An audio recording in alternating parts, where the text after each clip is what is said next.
2025 December 9 Asianet news പുറത്തുവിട്ട ഒരു video ആണ്. തിരുവനന്തപുരം വഞ്ചിപ്പുരയിൽ ട്രാൻസ്ജെൻഡർമാരെ BJP പ്രവർത്തകരും തമ്മിൽ സംഘർഷം. ഇതെന്താ അവകാശ തർക്കമായിട്ടാണ് തിരുവനന്തപുരത്ത് ട്രാൻസ്ജെൻഡേഴ്സും അതുപോലെ BJP പ്രവർത്തകരും തമ്മിലൊരു സംഘർഷമുണ്ടായ വീഡിയോ ആണ് നമുക്ക് ഇവിടെ കാണാൻ സാധിക്കുന്നത്. ഏഷ്യാനെറ്റ് ന്യൂസ് വിട്ട ഒരു വാർത്തയാണ്. റീസെൻ്റ്ലി ഉണ്ടായ സംഭവം. ഇപ്പോൾ 2025 2026 3 മാസമായിട്ടുള്ളൂ. അപ്പോൾ അങ്ങനെയൊക്കെ നിൽക്കുമ്പോൾ ട്രാൻസ്ജെൻഡേഴ്സിന് എതിരെ സംസാരിക്കുന്ന ആൾക്കാരുടെ ഇടയിലേക്ക് താങ്കളെ പോലെ ആൾക്കാർ എത്തുമ്പോൾ അതിലെന്തെങ്കിലും ഒരു ഇൻഫ്ലുവൻസ് അല്ലെങ്കിൽ എന്തെങ്കിലും ഒരു ബെനിഫിഷ്യറി നോക്കിയിട്ടാണ് മാന്യമായി നാമജപിച്ച് പ്രതിഷേധിച്ചുകൊണ്ടിരുന്ന വ്യക്തികൾക്കിടയിലേക്ക് രാഷ്ട്രീയ പ്രവർത്തകരെയും പോലീസിനെയും വിട്ട് അക്രമം നടത്തി അതിനെ ഒരു കലാപമായി, കേരളം കണ്ട ഏറ്റവും വലിയ കലാപമായി മാറ്റിയത് കേരളം ഭരിച്ചിരുന്ന അന്നത്തെ മന്ത്രിസഭയാണ്. ഇടതുപക്ഷമായിരുന്നു. അതിനെ ഒരു കലാപമാക്കി മാറ്റിയത് ഇടതുപക്ഷമായിരുന്നു. ഇവർ ഭരിച്ചിരുന്നുണ്ട്, ഇവർ മാറി മാറിയാണല്ലോ ഭരിച്ചത്. എന്തുകൊണ്ട് സ്ത്രീകൾക്ക് വീട്ടിനകത്ത് പോലും കിടന്നുറങ്ങാൻ പറ്റാത്ത സാഹചര്യം ഉള്ള ഒരു സ്ഥലമാണ് ഇല്ലേ? വീട്ടിനകത്ത് കയറിയാണ് ജിഷ എന്ന പെൺകുട്ടീനെ ഈ നാട്ടിൽ റേപ്പ് ചെയ്തത്. അതുപോലും അതിനുള്ള ഒരു സുരക്ഷിതത്വം പോലും ഒരുക്കാൻ അതിൽ പോലും ഫെയിലായ ആൾക്കാർ പറയാണ് സ്ത്രീകൾക്ക് സുരക്ഷിതത്വമേകിയ 5 വർഷം, സ്ത്രീകൾക്ക് സൗജന്യമായി ബസ്സിൽ യാത്ര. കലയിൽ നിന്ന് രാഷ്ട്രീയത്തിലേക്ക് എന്ന് വേണം പറയാനായിട്ട്. ബിക്കോസ് റീസെൻ്റ്ലി BJPയിൽ ഇപ്പോൾ 15ഓളം ട്രാൻസ്ജെൻഡേഴ്സ് അംഗത്വം നേടി. അത് വളരെ സെൻസേഷണൽ ന്യൂസായിട്ട് വാർത്തകളൊക്കെ നമ്മൾ കണ്ടു. അതിലൊരാൾ നമ്മുടെ കൂടെ ഇന്ന് ജോയിൻ ചെയ്യുന്നത് വേറെ ഒരല്ല, അദ്രിജ പണിക്കറാണ്. Welcome to our show. എന്താണ് പുതിയ വിശേഷങ്ങൾ?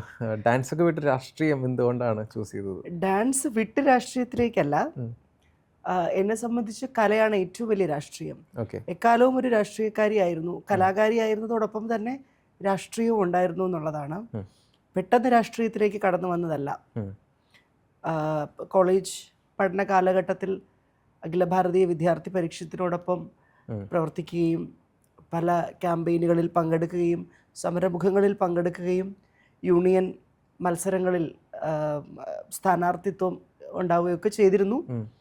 പിന്നീടൊരു ഘട്ടത്തിൽ കരിയർ ബിൽഡിങ്ങുമായി ബന്ധപ്പെട്ട് രാഷ്ട്രീയത്തിൽ നിന്ന്, മുഖ്യധാര രാഷ്ട്രീയത്തിൽ നിന്ന് താൽക്കാലികം വിട്ടുനിന്നു. ഇപ്പോൾ വീണ്ടും പാളയത്തിലേക്ക് ചേക്കേറി. വീണ്ടും BJPയിലോട്ട് കയറാനുള്ള റീസൺ, അതായത് വന്ന വഴി മറക്കരുത് എന്ന് പറഞ്ഞുകൊണ്ടാണോ BJP തന്നെ വീണ്ടും ഫോളോ ചെയ്യാമെന്ന് വിചാരിച്ചത്? വീണ്ടും BJP അല്ല, എപ്പോഴും BJP ആയിരുന്നു. എപ്പോഴും ദേശീയതയിലൂന്നിയ രാഷ്ട്രീയം തന്നെയായിരുന്നു. കാരണം പലതവണ പറഞ്ഞുവെങ്കിലും ആവർത്തിക്കുന്നു, 8ാമത്തെ വയസ്സിൽ ബാലഗോകുലത്തിൽ തുടങ്ങി 15ാമത്തെ വയസ്സിൽ ബാലഗോകുലം ഏറ്റെടുത്ത് നടത്തി. പിന്നീട് സംഘത്തിൽ പ്രവർത്തിച്ച്, പിന്നെ ഈ പറഞ്ഞതുപോലെ കോളേജ് രാഷ്ട്രീയത്തിൽ പ്രവർത്തിച്ചൊക്കെ തന്നെയാണ് വന്നത്. അപ്പോഴെല്ലാം ദേശീയതയിലൂന്നിയ രാഷ്ട്രീയം തന്നെയായിരുന്നു. ഓക്കെ. എന്നാലും അന്ന് ബാലഗോകുലത്തിൽ സ്റ്റാർട്ട് ചെയ്തു എന്നൊക്കെ പറഞ്ഞു. ഒരു വയസ്സെത്തിയപ്പോൾ അല്ലെങ്കിൽ കോളേജ് കാലഘട്ടം കഴിഞ്ഞിട്ട് എന്തുകൊണ്ട് കരിയർ ബിൽഡ് ചെയ്യുന്നുണ്ടെങ്കിലും പോലും രാഷ്ട്രീയക്കാരനിൽ നിന്ന് രാഷ്ട്രീയത്തിൽ ഉറച്ച് നിലപാടുകൾ കാണിക്കുകയും അതിൽ ഉറച്ചു നിൽക്കുന്ന ആൾക്കാരാണ് നമ്മൾ പൊതുവെ കാണാറുള്ളത്. അദ്രിജ ആണെങ്കിൽ അവിടെ വെച്ച് സ്റ്റോപ്പ് ചെയ്ത് കരിയർ ബിൽഡ് ചെയ്യാൻ വേണ്ടിയിട്ട് രാഷ്ട്രീയം വിട്ടു എന്ന് പറയുമ്പോൾ അവിടെ ഒരു ചെറിയൊരു കൺഫ്യൂഷൻ. എന്താണ് പെട്ടെന്ന് വീണ്ടും BJPയിലോട്ട് വരാനുള്ള റീസണാണ് ആൾക്കാർക്ക് അറിയേണ്ടത്. ഇനിയിപ്പോൾ ഇന്ത്യയിലിപ്പോൾ BJP വളർന്നുകൊണ്ടിരിക്കുന്നു. കേരളത്തിൽ ഇപ്പോൾ ഒരു സീറ്റ് പോലും ഇല്ലാത്ത സ്ഥലത്ത് ഇപ്പോൾ ട്രിവാൻഡ്രം പിടിച്ചെടുത്തിരിക്കുകയാണ്. വരുന്ന ഇലക്ഷനിൽ വളരെ ചലഞ്ചിങ് ആയിട്ടാണ് നിൽക്കുന്നത്. LDF വരുമോ കോൺഗ്രസ് വരുന്നതെന്ന് പണ്ട് ചിന്തിക്കുക, ഇപ്പോൾ BJP വരുമോ എന്നുള്ളൊരു ചലഞ്ചിങ് ഒരു പൊസിഷനിലാണ് BJP വന്ന് നിൽക്കുന്നത്. ഇപ്പോൾ സൗത്ത് ഇന്ത്യ, അപ്പോൾ മൊത്തം ഇന്ത്യയിൽ നോക്കുകയാണെങ്കിൽ 2 സ്റ്റേറ്റും കൂടെയാണ് BJPയുടെ കയ്യിൽ കിട്ടാനുള്ളൂ, തമിഴ്നാടും കേരളവും. അപ്പോൾ ഇനി വരും നാളുകളിൽ BJP ആണ് ഭരിക്കുക എന്നുള്ളൊരു തോന്നൽ വന്നുകൊണ്ടാണോ ഇപ്പോൾ BJPയിൽ കയറിയത്? അല്ല, അതായത് രാഷ്ട്രീയം താൽക്കാലികമായി നിർത്തിവെച്ചു എന്ന് പറയുമ്പോൾ സജീവമായിരുന്നു. സമൂഹ മാധ്യമങ്ങളിലൂടെ രാഷ്ട്രീയം സംസാരിക്കുകയും ചർച്ച ചെയ്യുകയും ഒക്കെ ചെയ്തിട്ടുണ്ട്. വിമർശിക്കേണ്ട രാഷ്ട്രീയങ്ങളെ വിമർശിച്ചിട്ടുണ്ട്. എല്ലാ പ്രതിപക്ഷ ബഹുമാനത്തോടും കൂടി വിമർശിക്കേണ്ടവയെ വിമർശിച്ചിട്ടുണ്ട്. കൃത്യമായി രാഷ്ട്രീയം സംസാരിച്ചുകൊണ്ട് തന്നെയാണ് ഇരുന്നത്. സജീവമായി പ്രവർത്തിച്ചില്ല എന്ന് മാത്രമാണ്. രാഷ്ട്രീയ ഇപ്പോൾ ക്യാമ്പയിനിങ്ങിനായാലും മറ്റു രാഷ്ട്രീയപരമായ ക്യാമ്പയിനുകളുടെ ഭാഗമായി പ്രവർത്തിച്ചില്ല. അതായത് ഒരു മാൻ പവർ എന്ന് പറയുന്ന ഒരു വ്യക്തിപരമായി പോയി പ്രവർത്തിച്ചിട്ടില്ല എന്ന് മാത്രമാണ്. പക്ഷേ രാഷ്ട്രീയ ബോധത്തോടു കൂടി രാഷ്ട്രീയ ബോധ്യങ്ങളെ സംസാരിച്ചുകൊണ്ട് തന്നെ ഇരുന്നു എന്നുള്ളതാണ്. പിന്നെ ഈ പറഞ്ഞത് ഒരു കാര്യം, എന്തെങ്കിലും വളരുന്നത് കൊണ്ട് എന്തെങ്കിലും പ്രത്യേകിച്ച് ഇല്ല, അങ്ങനെ സ്ഥാനമാനങ്ങൾ പ്രതീക്ഷിച്ചത് ഈ പാർട്ടിയുടെ ഒരു പ്രത്യേകതയാണ്. ഒരു സീറ്റ് പോലും ഇല്ലായിരുന്ന കാലഘട്ടത്തും ഈ ഒരു രാഷ്ട്രീയം എന്ന് പറയുന്നത് വളരില്ല എന്ന് എഴുതി തള്ളിയിരുന്ന ഒരു കാലഘട്ടത്തും കുറേ പേര് പ്രവർത്തിച്ചതുകൊണ്ടാണ് ഇന്ന് ഈ പറഞ്ഞതുപോലെ തിരുവനന്തപുരം കോർപ്പറേഷൻ പിടിച്ചെടുക്കാൻ BJPക്ക് സാധിച്ചത്. അല്ലേ? കുറേ പേര് പ്രവർത്തിച്ചു. അപ്പോഴും സീറ്റില്ലായിരുന്നു, സീറ്റ് കിട്ടുമെന്നുള്ളൊരു പ്രതീക്ഷയില്ലായിരുന്നു, എങ്കിലും പ്രവർത്തിച്ചു. കാരണം ഞങ്ങളുടെ പ്രസ്ഥാനം പഠിപ്പിക്കുന്നതാണ് ദേശീയതയിൽ ഊന്നി പ്രവർത്തിക്കുക, ദേശത്തിന് വേണ്ടി, നേഷൻ ഫസ്റ്റ്, രാഷ്ട്രത്തിന് വേണ്ടി പ്രവർത്തിക്കുക എന്നുള്ളതാണ്. സ്ഥാനമാനങ്ങളൊക്കെ അതിന് ശേഷമാണ്. അപ്പോൾ ഈ പറഞ്ഞു ദേശത്തിന് വേണ്ടി, ഞാൻ വേറൊരു ഇൻ്റർവ്യൂവിൽ പറഞ്ഞു RSS അല്ലെങ്കിൽ BJPയിൽ വന്നു കഴിഞ്ഞാൽ ആരും ഇതുവരെ പോയിട്ടില്ല എന്നൊരു പ്രസ്ഥാനം താങ്കൾ പറയുകയുണ്ടായി. ഞാൻ ജസ്റ്റ് ഒന്ന് ഗൂഗിളിൽ സെർച്ച് ചെയ്തപ്പോഴും ന്യൂസുകളിങ്ങനെ സെർച്ച് ചെയ്തപ്പോഴും 500-ൽ പരം ആൾക്കാരാണ് BJPയിൽ നിന്ന് കൊഴിഞ്ഞു പോയിട്ടുള്ളതെന്ന് പറയുന്നു. അതിപ്പോൾ രാഷ്ട്രീയം ഏത് പാർട്ടികളായാലും BJPയിൽ ഇപ്പോൾ ചാടി വരുന്നുണ്ട് കുറേ ആൾക്കാർ, ഇപ്പോൾ 2020 ലയിച്ചു എന്ന് പറയുന്നു. പക്ഷേ ആ പറഞ്ഞ സ്റ്റേറ്റ്മെൻറ്റാണ് എല്ലാവരും നോട്ടീസ് ചെയ്തത്. ഇത് BJPയിൽ നിന്നും RSS നിന്നും ആരും കൊഴിഞ്ഞു പോയിട്ടില്ല, എന്നാൽ 500-ൽ പരം ആൾക്കാർ കൊഴിഞ്ഞു പോയെന്ന് ഗൂഗിൾ പറയുന്നുണ്ട്. എന്തുകൊണ്ടാണ് അങ്ങനെ ഒരു സ്റ്റേറ്റ്മെന്റ് പറഞ്ഞത്? അതായത് വ്യക്തമായി കേൾക്കാത്തതിന്റെ പ്രശ്നമാണ്. അതായത് BJPയിൽ നിന്നും കൊഴിഞ്ഞു പോകുന്നുണ്ടാവും എന്നതിൽ കൂടി ഞാൻ ചേർത്ത് പറഞ്ഞിട്ടുണ്ട്. പക്ഷേ ഭഗവധ്വജമേന്തിയ കൈകൾ എന്നും ഭഗവധ്വജമേന്തുമെന്നാണ് പറഞ്ഞത്. RSSൽ പ്രവർത്തിച്ചു വന്ന വ്യക്തികൾ, ശാഖയിൽ പ്രവർത്തിച്ചു വന്ന, ചെറുപ്പം മുതലേ ഇതുപോലെ ശാഖയിൽ പ്രവർത്തിച്ചു വന്ന, സംഘവുമായി വളരെയധികം അഭേദ്യമായ ബന്ധം പുലർത്തി ശാഖയിൽ പ്രവർത്തിച്ചു വന്ന വ്യക്തികൾ ഒരിക്കലും കൊഴിഞ്ഞു പോകില്ല എന്നാണ് പറഞ്ഞത്. അതിലിപ്പോഴും ഞാൻ അടിയുറച്ച് വിശ്വസിക്കുന്നു. മാറില്ല. കാരണം ശാഖയിൽ പ്രവർത്തിച്ചു വന്ന, സംഘത്തിൽ പ്രവർത്തിച്ചു വന്നവർക്ക് സംഘത്തിൽ നിന്ന് മാറാനോ അല്ലെങ്കിൽ സംഘമല്ലാതെ മറ്റൊന്നിനെ കുറിച്ച് ചിന്തിക്കാനുള്ള ഒരു, കാരണം ഞങ്ങളെ പഠിപ്പിക്കുന്നതാണ് ദേശസ്നേഹമാണ്, മദർ നേഷൻ, ഭാരതാംബ എന്നൊരു സങ്കല്പത്തെ കുറിച്ചാണ് ഞങ്ങൾ മനസ്സിലാക്കുന്നതും ഞങ്ങളെ പഠിപ്പിക്കുന്നതും. അപ്പോൾ ഞങ്ങൾ ദേശത്തിന് വേണ്ടി, ദേശസ്നേഹികളായ എല്ലാവരും ആ ദേശീയതയിൽ ഊന്നി തന്നെ പ്രവർത്തിക്കും. അവർ ഈ പ്രസ്ഥാനം വിട്ട് പുറത്തു പോകില്ല. സീറ്റ് മോഹികൾ പുറത്തു പോകും, സീറ്റ് മോഹിച്ച് വരുന്ന സീറ്റ് മോഹികൾ പുറത്തു പോകും. പക്ഷേ ദേശത്തിന് വേണ്ടി പ്രവർത്തിക്കാൻ ആഗ്രഹിച്ചു വന്ന, ദേശത്തെ സ്നേഹിക്കുന്ന, ദേശത്തിൻ്റെ, ഭാരതത്തിൻ്റെ പുത്രന്മാരും പുത്രികളും ഈ പാർട്ടി വിട്ടു പോകില്ല. ഈ RSSലെ ഇപ്പോൾ വർഗീയത കുറച്ച് കൂടുതലാണ്. RSS എന്ന് പറഞ്ഞാൽ ഒരു ക്രിമിനൽ ബാക്ക്ഗ്രൗണ്ട് അല്ലെങ്കിൽ ക്രിമിനൽ മൈൻഡ് സെറ്റ് ഉള്ള എന്നൊക്കെ പറയുന്ന കമൻറ്റുകളും പല ആൾക്കാരും ചിന്താഗതി അങ്ങനെയാണ്. ശരിക്കും എന്താണ് RSS എവിടെയെങ്കിലും സ്ഫോടനം നടത്തി മനുഷ്യരെ കൊന്ന വാർത്ത കേട്ടിട്ടുണ്ടോ? അല്ല, അടിച്ചു ആക്രമിച്ചു എന്നുള്ള വാർത്തകളാണ് കൂടുതലും വരുന്നത്. അടിച്ചു ആക്രമിച്ചു എന്ന് പറയുന്നത് തോളിലെ കാവി തോർത്തുവിട്ട് ഒരാള് നോർത്ത് ഇന്ത്യയിൽ എവിടെയെങ്കിലും ഒരുത്തൻ പോയിട്ട് ജയ് ശ്രീറാം എന്ന് വിളിക്കൂ എന്ന് പറഞ്ഞ് ഒരുത്തനെ അടിക്കുന്നുണ്ടെങ്കിൽ അത് RSSന്റെ ചുമരിൽ കെട്ടിവെക്കണ്ട, അത് BJPയുടെ ചുമരിലും കെട്ടിവെക്കണ്ട. പിന്നെ എന്താണ് അത് ആർക്ക് ചെയ്തുകൂടാ? പ്രതിപക്ഷ രാഷ്ട്രീയത്തിൽ നിൽക്കുന്ന ഒരു വ്യക്തി ഇതുപോലെ തോളിൽ കാവി മുണ്ടുവിട്ട് പോയി ഇത് ചെയ്തു എന്ന് നമുക്ക് പറഞ്ഞുകൂടെ?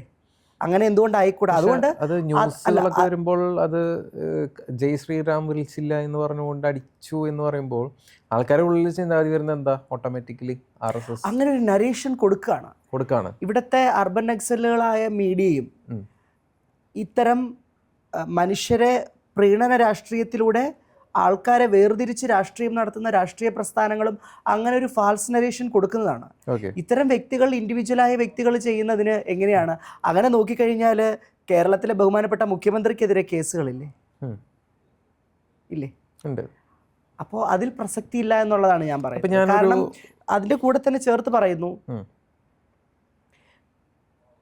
വർഗീയത എന്ന് പറയുമ്പോൾ ഭാരതത്തിന് ഒരു മുസ്ലിം വ്യക്തിയെ രാഷ്ട്രപതിയായി, പ്രസിഡന്റായി സമ്മാനിച്ച ഒരു പ്രസ്ഥാനമാണ് BJP, അല്ലേ? അപ്പോൾ ഇന്നും ഹിന്ദുക്കൾ മാത്രം വോട്ട് ചെയ്ത് വിജയിച്ച് ഇന്ത്യ ഭരിക്കുന്ന ഒരു പ്രസ്ഥാനമാണ് BJP എന്ന് പറയാൻ പറ്റുമോ? ഹിന്ദുക്കളുടെ മാത്രം വോട്ടാണ്. വോട്ടിലൊക്കെ ഫേക്ക് വോട്ട്സ് ഉണ്ട്, കള്ള വോട്ടർ IDs ഉണ്ട് എന്നൊക്കെ പറഞ്ഞ് ന്യൂസുകൾ വരുന്നു. നോക്കൂ, രാഹുൽ ഗാന്ധിയുടെ നിലവാരത്തിലേക്ക് സംസാരിക്കാതിരിക്കുമോ? ഈ ഒരു രാജ്യത്തിലെ ഏറ്റവും വിശ്വസ്തമായ ഒരു സിസ്റ്റമാണ് ഇലക്ഷൻ കമ്മീഷൻ എന്ന് പറയുന്നത്. ഈ പറയുന്ന കള്ളവോട്ട്, അതായത് ഈ എന്താണ്, വോട്ടിംഗ് മെഷീനിൽ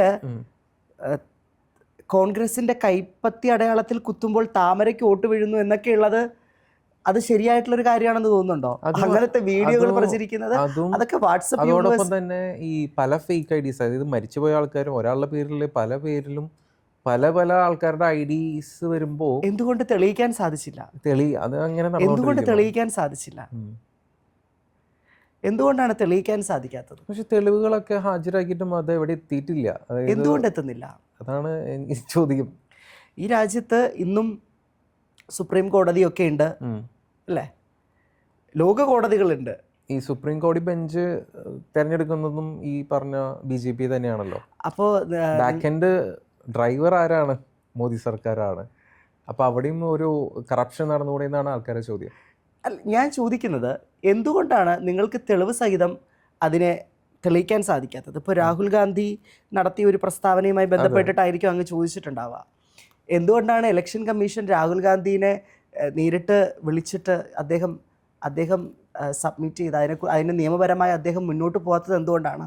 അദ്ദേഹത്തിന് അതിനുള്ള കഴിവില്ലാത്തത് കൊണ്ടാണെന്ന് വിശ്വസിക്കുന്നില്ല, അതിനുള്ള ബാക്ക്ഗ്രൗണ്ട് ഇല്ലാത്തത് കൊണ്ടാണെന്ന് വിശ്വസിക്കുന്നില്ല. ഇതൊക്കെ ഒരു ഫാൾസ് നരേഷനാണ്. ഇതൊക്കെ ഫാൾസ് നരേഷനാണ്. ഇങ്ങനെ കാണിച്ച ഫോട്ടോസൊക്കെ എഡിറ്റഡ് ആണെന്നാണോ പറയുന്നത്? നമ്മുടെ മലയാളം മാധ്യമങ്ങൾ തന്നെ പല ചാനലുകളും പല മുഖ്യധാരാ ചാനലുകളും പോയി അന്വേഷണം നടത്തിയില്ലേ? ഈ പറയുന്ന അഡ്രസ്സുകളിൽ പോയി അന്വേഷണം നടത്തിയില്ലേ? എന്നിട്ട് എന്തായി? ഒന്നും എവിടെ എത്തിയിട്ടില്ല എന്നല്ല, നമ്മൾ പരിശോധിച്ചാൽ നമുക്ക് മനസ്സിലാവും. ആ വീട്ടിൽ 60 പേരോ, എനിക്ക് കൃത്യമായ എണ്ണം അറിയില്ല എങ്കിലും 60 പേരോ അങ്ങനെ എത്രയോ പേർ താമസിക്കുന്ന ഒരു വീട്, അവിടെ പോയി കേരളത്തിലെ ഒരു പ്രധാനപ്പെട്ട മാധ്യമ ചാനൽ അവിടെ പോയപ്പോൾ ആ മനുഷ്യൻ അവിടെ ജീവിക്കുന്നുണ്ട്. ആ വാർത്ത കൃത്യമായ ആ ചാനല് പറഞ്ഞിട്ടുമുണ്ട്. ഇതൊക്കെ ഇങ്ങനെയൊക്കെ പറയാം. അതായത് ജനങ്ങൾ തങ്ങളിൽ വിശ്വാസമില്ലാണ്ടാവുകയും ജനങ്ങൾ ചൂലുകൊണ്ട് തൂത്ത് വൃത്തിയാക്കി ഒരു മൂലയിലേക്ക് ആക്കി വെക്കുമ്പോൾ ഇങ്ങനെയൊക്കെ പലതും പറയാം. പക്ഷെ ഈ രാഷ്ട്രീയത്തിൽ വിശ്വസിക്കുന്ന, വികസനത്തിൽ വിശ്വസിക്കുന്ന, ദേശീയതയിൽ വിശ്വസിക്കുന്ന മനുഷ്യരൊക്കെ വോട്ട് ചെയ്തിട്ടാണ് ഇന്ന് ഭാരതീയ ജനതാ പാർട്ടി രാജ്യം ഭരിക്കുന്നത്. ഇപ്പോൾ മൂന്നാമത്തെ വട്ടമാണ് ഭരിച്ചുകൊണ്ടിരിക്കുന്നത്. പല സംസ്ഥാനങ്ങളും ഭരിക്കുന്നത്. ട്രാൻസ്ജെൻഡേഴ്സിനെ സപ്പോർട്ട് ചെയ്യും എന്നൊരു വിശ്വാസത്തിലാണോ BJPയിൽ ഇപ്പോഴും ഉറച്ചു നിൽക്കുന്നത്? ഉറപ്പായും. ഞാൻ പറയട്ടെ, വർഷങ്ങളിലെ ഇപ്പോൾ കോൺഗ്രസിലും ഇപ്പോൾ ട്രാൻസ്ജെൻഡേഴ്സിനെ ആക്സെപ്റ്റ് ചെയ്ത് തുടങ്ങിയിട്ടുണ്ട്. മുമ്പൊന്നും ട്രാൻസ്ജെൻഡേഴ്സിൻ്റെ പാർട്ടി അല്ലെങ്കിൽ രാഷ്ട്രീയം ഉണ്ടായിരുന്നില്ലേ? നോക്കൂ, 2019 ഇന്ത്യ ഭരിക്കുന്നത് ആരാണ്? 2019 മോദി സർക്കാരാണ്. അന്ന് മാത്രമാണ് ഇന്ത്യയിൽ ഒരു ട്രാൻസ്ജെൻഡർ പ്രൊട്ടക്ഷൻ ആക്ട് ഉണ്ടാവുന്നത്. 1800 കാലഘട്ടങ്ങളിൽ ട്രൈബ്സ് ക്രിമിനൽ ആക്ട്, ബ്രിട്ടീഷ് ഭരിക്കുന്ന സമയത്ത് ക്രിമിനൽ ട്രൈബ്സ് ആക്ട് എന്നൊരു നിയമം കൊണ്ടുവരികയും ട്രൈബൽ വിഭാഗത്തിൽപ്പെട്ട മനുഷ്യരുൾപ്പെടെ, ഷെഡ്യൂൾഡ് കാസ്റ്റ് മനുഷ്യരുൾപ്പെടെ, ട്രാൻസ്ജെൻഡർ മനുഷ്യരുൾപ്പെടെ, ലിംഗലൈംഗിക ന്യൂനപക്ഷ മനുഷ്യരുൾപ്പെടെ എല്ലാവരെയും ക്രിമിനലുകളായി ചിത്രീകരിക്കുന്ന ഒരു നിയമം. ആ നിയമം മാറി 2019 ഒരു പ്രൊട്ടക്ഷൻ ആക്ട് ഇവിടെ കൊണ്ടുവരുന്നത്. ഉറപ്പായും ഈ പ്രൊട്ടക്ഷൻ ആക്റ്റിൽ പരിമിതികളുണ്ട്, ഇനിയും മെച്ചപ്പെടുത്തേണ്ട കാര്യങ്ങളുണ്ട്, ഇനിയും മാറ്റങ്ങൾ വരേണ്ട കാര്യങ്ങളുണ്ടെങ്കിൽ പോലും ഇന്ന് ഞാനൊരു ട്രാൻസ്ജെൻഡർ വ്യക്തിയായി പുറത്തു വരുമ്പോൾ എനിക്ക് എൻ്റെ ആധാർ കാർഡിൽ എൻ്റെ പേരും എൻ്റെ ജെൻഡറും മാറ്റി എൻ്റെ പാസ്പോർട്ട് ഉൾപ്പെടെയുള്ള, ഒരു കാലഘട്ടത്തിൽ പത്മശ്രീ നർത്തകി നടരാജ് പറഞ്ഞൊരു കാര്യം ഓർമ്മ വരികയാണ്. അവർ വിദേശത്തേക്ക് പോകാനായി പാസ്പോർട്ടിന് വേണ്ടി അപേക്ഷിച്ച ഒരു സംഭവത്തെക്കുറിച്ച് ഞാൻ പറയാം. അന്ന് കേന്ദ്ര സർക്കാർ പാസ്പോർട്ടിൽ അവരുടെ ജെൻഡർ കൊടുത്തത് യുനെറ്റ് എന്നാണ്, നപുംസകം എന്നാണ്. അവിടെ നിന്ന് ഇന്ന് എൻ്റെ ജെൻഡർ എന്താണോ, അത് സ്ത്രീയാണോ പുരുഷനാണോ ട്രാൻസ് വിമൻ ആണോ ട്രാൻസ് മെന്നാണോ എന്ന രീതിയിൽ എനിക്ക് ആ എൻ്റെ സ്വത്വബോധത്തെ, എൻ്റെ ജെൻഡറിനെ എനിക്ക് രേഖപ്പെടുത്തി ജീവിക്കാൻ സാധിക്കുന്നുണ്ട് എങ്കിൽ അത് 2019 ആ പ്രൊട്ടക്ഷൻ ആക്ടിന് ശേഷമാണ്. ഓക്കെ. അത് കൊണ്ടുവന്നത് ബഹുമാന്യനായ ശ്രീ നരേന്ദ്രമോദി സർക്കാരാണ്. ഈ നരേന്ദ്ര അല്ലെങ്കിൽ മോദി സർക്കാരിൽ തന്നെയാണ് സ്വവർഗ വിവാഹം ബാൻ ചെയ്തത്. അതായത് അങ്ങനെ ഒരു നിയമം എടുത്തു കളയുക ചെയ്തത്. സ്വവർഗ അനുരാഗം ക്രിമിനൽ കുറ്റമായിരുന്നത് മാറിയത് ഏത് കാലഘട്ടത്തിലാണ്? ഇല്ല, അത് ഒഫീഷ്യലി കല്യാണം കഴിക്കാൻ അല്ല, മാറ്റങ്ങൾ ഇനിയും വരണം ഉറപ്പായും. അതായത് സ്വവർഗ, ഞാൻ പറയാം, ഗെയ് വിവാഹങ്ങൾ, ഗെയ് മനുഷ്യർക്ക് കുട്ടികളെ ദത്തെടുക്കാനുള്ള കാര്യം, ഇതൊക്കെ ഇതൊന്നും മാറിയിട്ടില്ല. ഒക്കെ പരിമിതമായി നിൽക്കുകയാണ്. അതിലൊക്കെ മാറ്റങ്ങൾ വരണം. അത് മാറുമെന്ന് ഉറച്ച വിശ്വാസമുണ്ട്. ഭാരത്, ഇത് മോദി സർക്കാർ ഭരിക്കുന്ന കാലഘട്ടത്തിൽ ഭാരത് നിയമപ്രകാരം ഇത് എടുത്തു കളയുക ചെയ്തത്. അതായത് സ്വവർഗ കല്യാണം അല്ലെങ്കിൽ ഗേ ലെസ്ബിയൻ ഈ ഒരു സെറ്റപ്പ് വേണ്ട എന്ന് പറഞ്ഞ സർക്കാരിനെ എന്തുകൊണ്ടാണ് സപ്പോർട്ട് ചെയ്യുന്നതാണ് എൻ്റെ ചോദ്യം. ഉറപ്പായി അതിൽ മാറ്റം വരുമെന്നാണ് ഞാൻ പറയുന്നത്. അതായത് പല രാജ്യങ്ങളും ട്രാൻസ്ജെൻഡർ മനുഷ്യരുടെ ജീവനത്തെ ചോദ്യം ചെയ്യുമ്പോൾ ഈ രാജ്യത്ത് ട്രാൻസ്ജെൻഡർ മനുഷ്യർക്കായി ഒരു നിയമം കൊണ്ടുവന്ന ഒരു പ്രസ്ഥാനം ഉറപ്പായും അത്തരം മാറ്റങ്ങളെ ഉൾക്കൊള്ളുമെന്നും അത്തരം മാറ്റങ്ങൾ കൊണ്ടുവരുമെന്ന് ഞാൻ വിശ്വസിക്കുന്നു. ഈ പറയുന്ന സർക്കാരിന് മുൻപും സർക്കാരുകൾ ഉണ്ടായിരുന്നല്ലോ. എന്തുകൊണ്ട് അന്ന് ഇതൊക്കെ എന്താ ഈ പറയുന്ന ഗെയ് വിവാഹവും ഗെയ് മനുഷ്യർക്ക് കുട്ടികളെ ദത്തെടുക്കാനുള്ള അവകാശമൊന്നും ഇല്ലായിരുന്നു? എന്തുകൊണ്ടാണ് ഗെയ് സെക്സ് എന്ന് പറയുന്നത് നിയമപരമായി കുറ്റകൃത്യമായിരുന്നു? അപ്പം മാറ്റങ്ങൾ ഉണ്ടാവണം, ഉറപ്പായി മാറ്റങ്ങൾ ഉണ്ടാവണം. അത് ഉണ്ടാവും. അതിന് ട്രാൻസ്ജെൻഡർ ലിംഗലൈംഗിക ന്യൂനപക്ഷ മനുഷ്യരുടെ പ്രാതിനിധ്യം ഉറപ്പാവണം.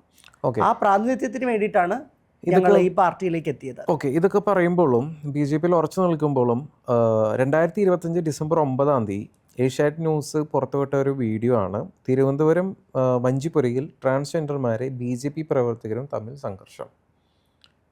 ഇതെന്താ അവകാശ തർക്കമായിട്ടാണ് തിരുവനന്തപുരത്ത് ട്രാൻസ്ജെൻഡേഴ്സും അതുപോലെ BJP പ്രവർത്തകരും തമ്മിലൊരു സംഘർഷമുണ്ടായ വീഡിയോ ആണ് നമുക്ക് ഇവിടെ കാണാൻ സാധിക്കുന്നത്. ഏഷ്യാനെറ്റ് ന്യൂസ് വിട്ട ഒരു വാർത്തയാണ്. റീസെൻ്റ്ലി ഉണ്ടായ സംഭവം. ഇപ്പോൾ 2025 2026 3 മാസമായിട്ടുള്ളൂ. അപ്പോൾ അങ്ങനെയൊക്കെ നിൽക്കുമ്പോൾ ട്രാൻസ്ജെൻഡേഴ്സിന് എതിരെ സംസാരിക്കുന്ന ആൾക്കാരുടെ ഇടയിലേക്ക് താങ്കളെ പോലെ ആൾക്കാർ എത്തുമ്പോൾ അതിലെന്തെങ്കിലും ഒരു ഇൻഫ്ലുവൻസ് അല്ലെങ്കിൽ എന്തെങ്കിലും ഒരു ബെനിഫിഷ്യറി നോക്കിയിട്ടാണോ താങ്കൾ? ട്രാൻസ്ജെൻഡർ മനുഷ്യർക്ക് എതിരെ എന്ത് സംസാരിച്ചു എന്നാണ് അത്? ആ ന്യൂസ് ഞാൻ കംപ്ലീറ്റ് എനിക്ക് കാണാൻ പറ്റിയിട്ടില്ല. ഞാൻ ജസ്റ്റ് സ്ക്രീൻഷോട്ട് ചെയ്ത് വെച്ചിട്ടുള്ളൂ. തിരുവനന്തപുരം വഞ്ചിപ്പുരയിൽ ട്രാൻസ്ജെൻഡർ പ്രവർത്തകരും തമ്മിൽ സംഘർഷം എന്നുള്ളൊരു വാർത്തയാണ് ഞാനിവിടെ സ്ക്രീൻഷോട്ട് ചെയ്തത്. ആ വീഡിയോ എനിക്കിപ്പോൾ പ്ലേ ചെയ്യാൻ പറ്റുന്നില്ല. ഏഷ്യാനെറ്റ് ന്യൂസ് വിട്ട ഒരു വാർത്തയാണ് 9 ഡിസംബർ 2025. ഞാൻ മനസ്സിലാക്കുന്നത്, എനിക്കും വ്യക്തമായി അറിയില്ല, ഞാൻ മനസ്സിലാക്കുന്നത് വോട്ട് ചെയ്യുന്നതുമായി ബന്ധപ്പെട്ട് ഉണ്ടായ ഒരു തർക്കം. ഇവർക്ക് മറ്റൊരു സ്ഥലത്തും വോട്ടുണ്ട് എന്നതുമായി ബന്ധപ്പെട്ട ഒരു തർക്കത്തെ തുടർന്ന് തിരുവനന്തപുരത്തെ ഒരു ട്രാൻസ്ജെൻഡർ വ്യക്തി ഈ പറയുന്ന BJP പ്രവർത്തകരിൽ ഒരാളെ കയ്യേറ്റം ചെയ്യുകയായിരുന്നു ചെയ്തത്. ഞാൻ മനസ്സിലാക്കുന്നത് അങ്ങനെയാണ്, ഞാൻ വീഡിയോ കണ്ട് മനസ്സിലാക്കുന്നത് അങ്ങനെയാണ്. അല്ലാതെ BJP പ്രവർത്തകർ ട്രാൻസ്ജെൻഡർ മനുഷ്യർക്കെതിരെ ഞാൻ ചോദിക്കട്ടെ, അങ്ങനെയാണെങ്കിൽ എന്തിന് ഈ പാർട്ടി ട്രാൻസ്ജെൻഡർ മനുഷ്യരെ ഈ പ്രസ്ഥാനത്തിലേക്ക് എടുക്കുകയും ഈ പ്രസ്ഥാനത്തിലെ അംഗങ്ങളായി, അതും ഈ പാർട്ടിയുടെ സംസ്ഥാന അധ്യക്ഷൻ നേരിട്ട് അംഗത്വം നൽകിക്കൊണ്ട് ഈ പാർട്ടിയിലേക്ക് എടുക്കുകയും ഇൻക്ലൂസീവായ ഒരു ഇലക്ഷൻ ഉണ്ടാവും, ഇൻക്ലൂസീവ് ആയിരിക്കും ഈ പാർട്ടി എന്നൊരു വാക്ക് തരികയും അത് പത്രസമ്മേളനത്തിൽ പറയുകയും ചെയ്യണം? അതൊരു സ്ട്രാറ്റജി ആണെങ്കിലോ? എല്ലാം അങ്ങനെയാണെങ്കിൽ എല്ലാം സ്ട്രാറ്റജി തന്നെയാണ്. പക്ഷെ ഇത്രയും നാൾ തിരിഞ്ഞു നോക്കാതെ ഒരു സുപ്രഭാതത്തിൽ ഒരിക്കലുമല്ല. ഇത്രയും നാൾ തിരിഞ്ഞു നോക്കാതെ ഒരു ഹൈപ്പ് കൊണ്ടിരുന്ന് ട്രാൻസ്ജെൻഡേഴ്സിന്റെ കമ്മ്യൂണിറ്റി മൊത്തം കൈയിലെടുക്കാൻ വേണ്ടി ഒരു സ്ട്രാറ്റജി ആണെന്ന് പറഞ്ഞാൽ എന്ത് പറയും? ഞാനൊരു കാര്യം ചോദിക്കട്ടെ, ട്രാൻസ്ജെൻഡർ മനുഷ്യർ ഒരു വോട്ട് ബാങ്ക് ആണോ?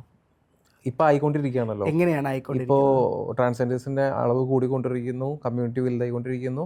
അത് കാരണം അവരൊക്കെ ഇപ്പോൾ താങ്കളൊക്കെ ഒരു ഇൻഫ്ലുവൻസർ ആണല്ലോ. അപ്പോൾ താങ്കൾ ഒരാൾ വിചാരിച്ചു കഴിഞ്ഞാൽ ഇപ്പോൾ താങ്കളുടെ സ്റ്റുഡൻസ് അല്ലെങ്കിൽ എല്ലാം ഇൻഫ്ലുവൻസ് ചെയ്യാൻ പറ്റുന്ന ഒരു കാലഘട്ടത്തിൽ നമ്മൾ ജീവിച്ചുകൊണ്ടിരിക്കുന്നത് ആണോ? അതെ, തീർച്ചയായിട്ടും. ശരിയാണോ? തീർച്ചയായിട്ടും. അങ്ങനെ ഒരു മനുഷ്യന്റെ രാഷ്ട്രീയത്തെ ഒരാൾക്ക് ഇൻഫ്ലുവൻസ് ചെയ്യാൻ പറ്റുമോ? ഇപ്പോഴത്തെ രാഷ്ട്രീയം അങ്ങനെയാണ്. ഉറപ്പാണ്. ഇപ്പോഴത്തെ ജെൻസി കുട്ടികൾക്ക് രാഷ്ട്രീയ ബോധമില്ലാത്തൊരു രീതിയിലാണ് വളർന്നുകൊണ്ടിരിക്കുന്നത്. ആണോ? അപ്പൊ അവരെ എങ്ങനെ വേണമെങ്കിലും ഇന്ററപ്റ്റ് ചെയ്യാൻ പറ്റുന്ന, അങ്ങനെ ഒരിക്കലും പറയരുത്. ഇപ്പോഴത്തെ ജെൻസി കുട്ടികൾ രാഷ്ട്രീയ ബോധമില്ല എന്ന് പറയുമ്പോൾ ഇത് കേട്ടിരിക്കുന്ന ഒരു പറ്റം യുവാക്കളെയും കുട്ടികളെയും ഒക്കെ അടച്ചാക്ഷേപിക്കുകയാണ്. ഒരിക്കലും അല്ല. നമ്മളെ എത്രയോ വീഡിയോസ് വന്നിട്ടുണ്ട് ജെൻസി കുട്ടികൾ തന്നെ പറയുന്നത് ഞങ്ങൾക്ക് രാഷ്ട്രീയമില്ല, രാഷ്ട്രീയം എന്താണ്, രാഷ്ട്രപതി ആരാന്ന് ചോദിച്ച പോലെ അറിയാത്ത ജെൻസി മാത്രമല്ല ഒരുപാട് പേരുണ്ട് ഇപ്പോൾ നമ്മുടെ അത് സമൂഹത്തിൽ. ഒരുപാട് ആൾക്കാരുണ്ട്. അതെ അതെ. രാഷ്ട്രപിതാവിന്റെ പേരെന്താന്ന് ചോദിച്ചാലോ, അല്ലെങ്കിൽ നമ്മുടെ പ്രസിഡന്റ് ആരാണെന്ന് ചോദിച്ചാലോ, എന്തിന് കേരളത്തിലെ മുഖ്യമന്ത്രി ആരാണെന്ന് ചോദിച്ചാൽ പോലും അറിയില്ല. അറിയാത്ത ആൾക്കാരുണ്ട്. അതെ. അത് ജെൻസി കുട്ടികളിൽ മാത്രമല്ല ഉള്ളത്. അതെ, ഞാൻ പറഞ്ഞല്ലോ ജെൻസി മാത്രമല്ല, എല്ലാവരും ഉണ്ടെന്ന്. ഇന്ത്യയുടെ വ്യവസായ മന്ത്രി ആരാണ്? എനിക്കറിയില്ല. അറിയില്ല. അതെ. അത്രേ ഉള്ളൂ. അത്രേ ഉള്ളൂ. It's very simple. അപ്പൊ അതിന്റെ അങ്ങനെ അർത്ഥം വരുമ്പോ അതിന്റെ അർത്ഥം കിരൺ രാഷ്ട്രീയ ബോധം ഇല്ലാത്തൊരു വ്യക്തി എന്നാണോ അതിന്റെ അർത്ഥം? എനിക്ക് രാഷ്ട്രീയം ഇല്ല എന്ന് ഞാൻ തികച്ചും പറയും. ബിക്കോസ് ഞാനൊരു മുന്നണി, അതായത് എൻ്റെ രാഷ്ട്രീയം ഒരു മുന്നണി രാഷ്ട്രീയം, അതായത് ഞാൻ ഇന്ന ഒരു CPIM അല്ലെങ്കിൽ LDF, UDF, ND അല്ലെങ്കിൽ BJP, ഇങ്ങനെ ഒരു ഒരു ഒരു ഒരു പാർട്ടിയിൽ അധിഷ്ഠിതമല്ല എൻ്റെ രാഷ്ട്രീയം എന്ന് പറയുന്നത് ഒരു രാഷ്ട്രീയമാണ്. അതെ, അതൊരു രാഷ്ട്രീയമാണ്. അത് നമ്മൾ മനസ്സിലാക്കണം. അപ്പോൾ അങ്ങനെ ആ രാഷ്ട്രീയം തിരഞ്ഞെടുക്കുന്ന ഒരുപറ്റം കുട്ടികൾ അവർക്ക് അവരെ മാനിപ്പുലേറ്റ് ചെയ്യാൻ ഈസി ആണെന്നൊക്കെ പറയണത് വളരെ ഇതാണ് ഫാൾസ് നരേഷൻ എന്ന് പറയുന്നത്. അല്ല, അങ്ങനെ BJP മാത്രമാണ് ഞാൻ ഉദ്ദേശിച്ചത്. ഞാനൊരു പാർട്ടിയിൽ നിൽക്കുന്ന ഒരു വ്യക്തിയല്ല, ഞാനൊരു മതത്തിൽ നിൽക്കുന്ന ഒരു വ്യക്തിയല്ല. ഇപ്പോൾ LDF സർക്കാർ 2 വർഷം ഭരിച്ചു. അതിൽ ഒരുപാട് പോരായ്മകളുണ്ട്, ഒരുപാട് ഗുണങ്ങളുണ്ട്. അപ്പോൾ അവർ ഒരുപാട് പരസ്യങ്ങൾ അടിച്ചിറക്കുന്നു. കോൺഗ്രസ് വരുന്നു, കോൺഗ്രസ്സുകാരും ഒരുപാട് വാഗ്ദാനങ്ങൾ നൽകുന്നു.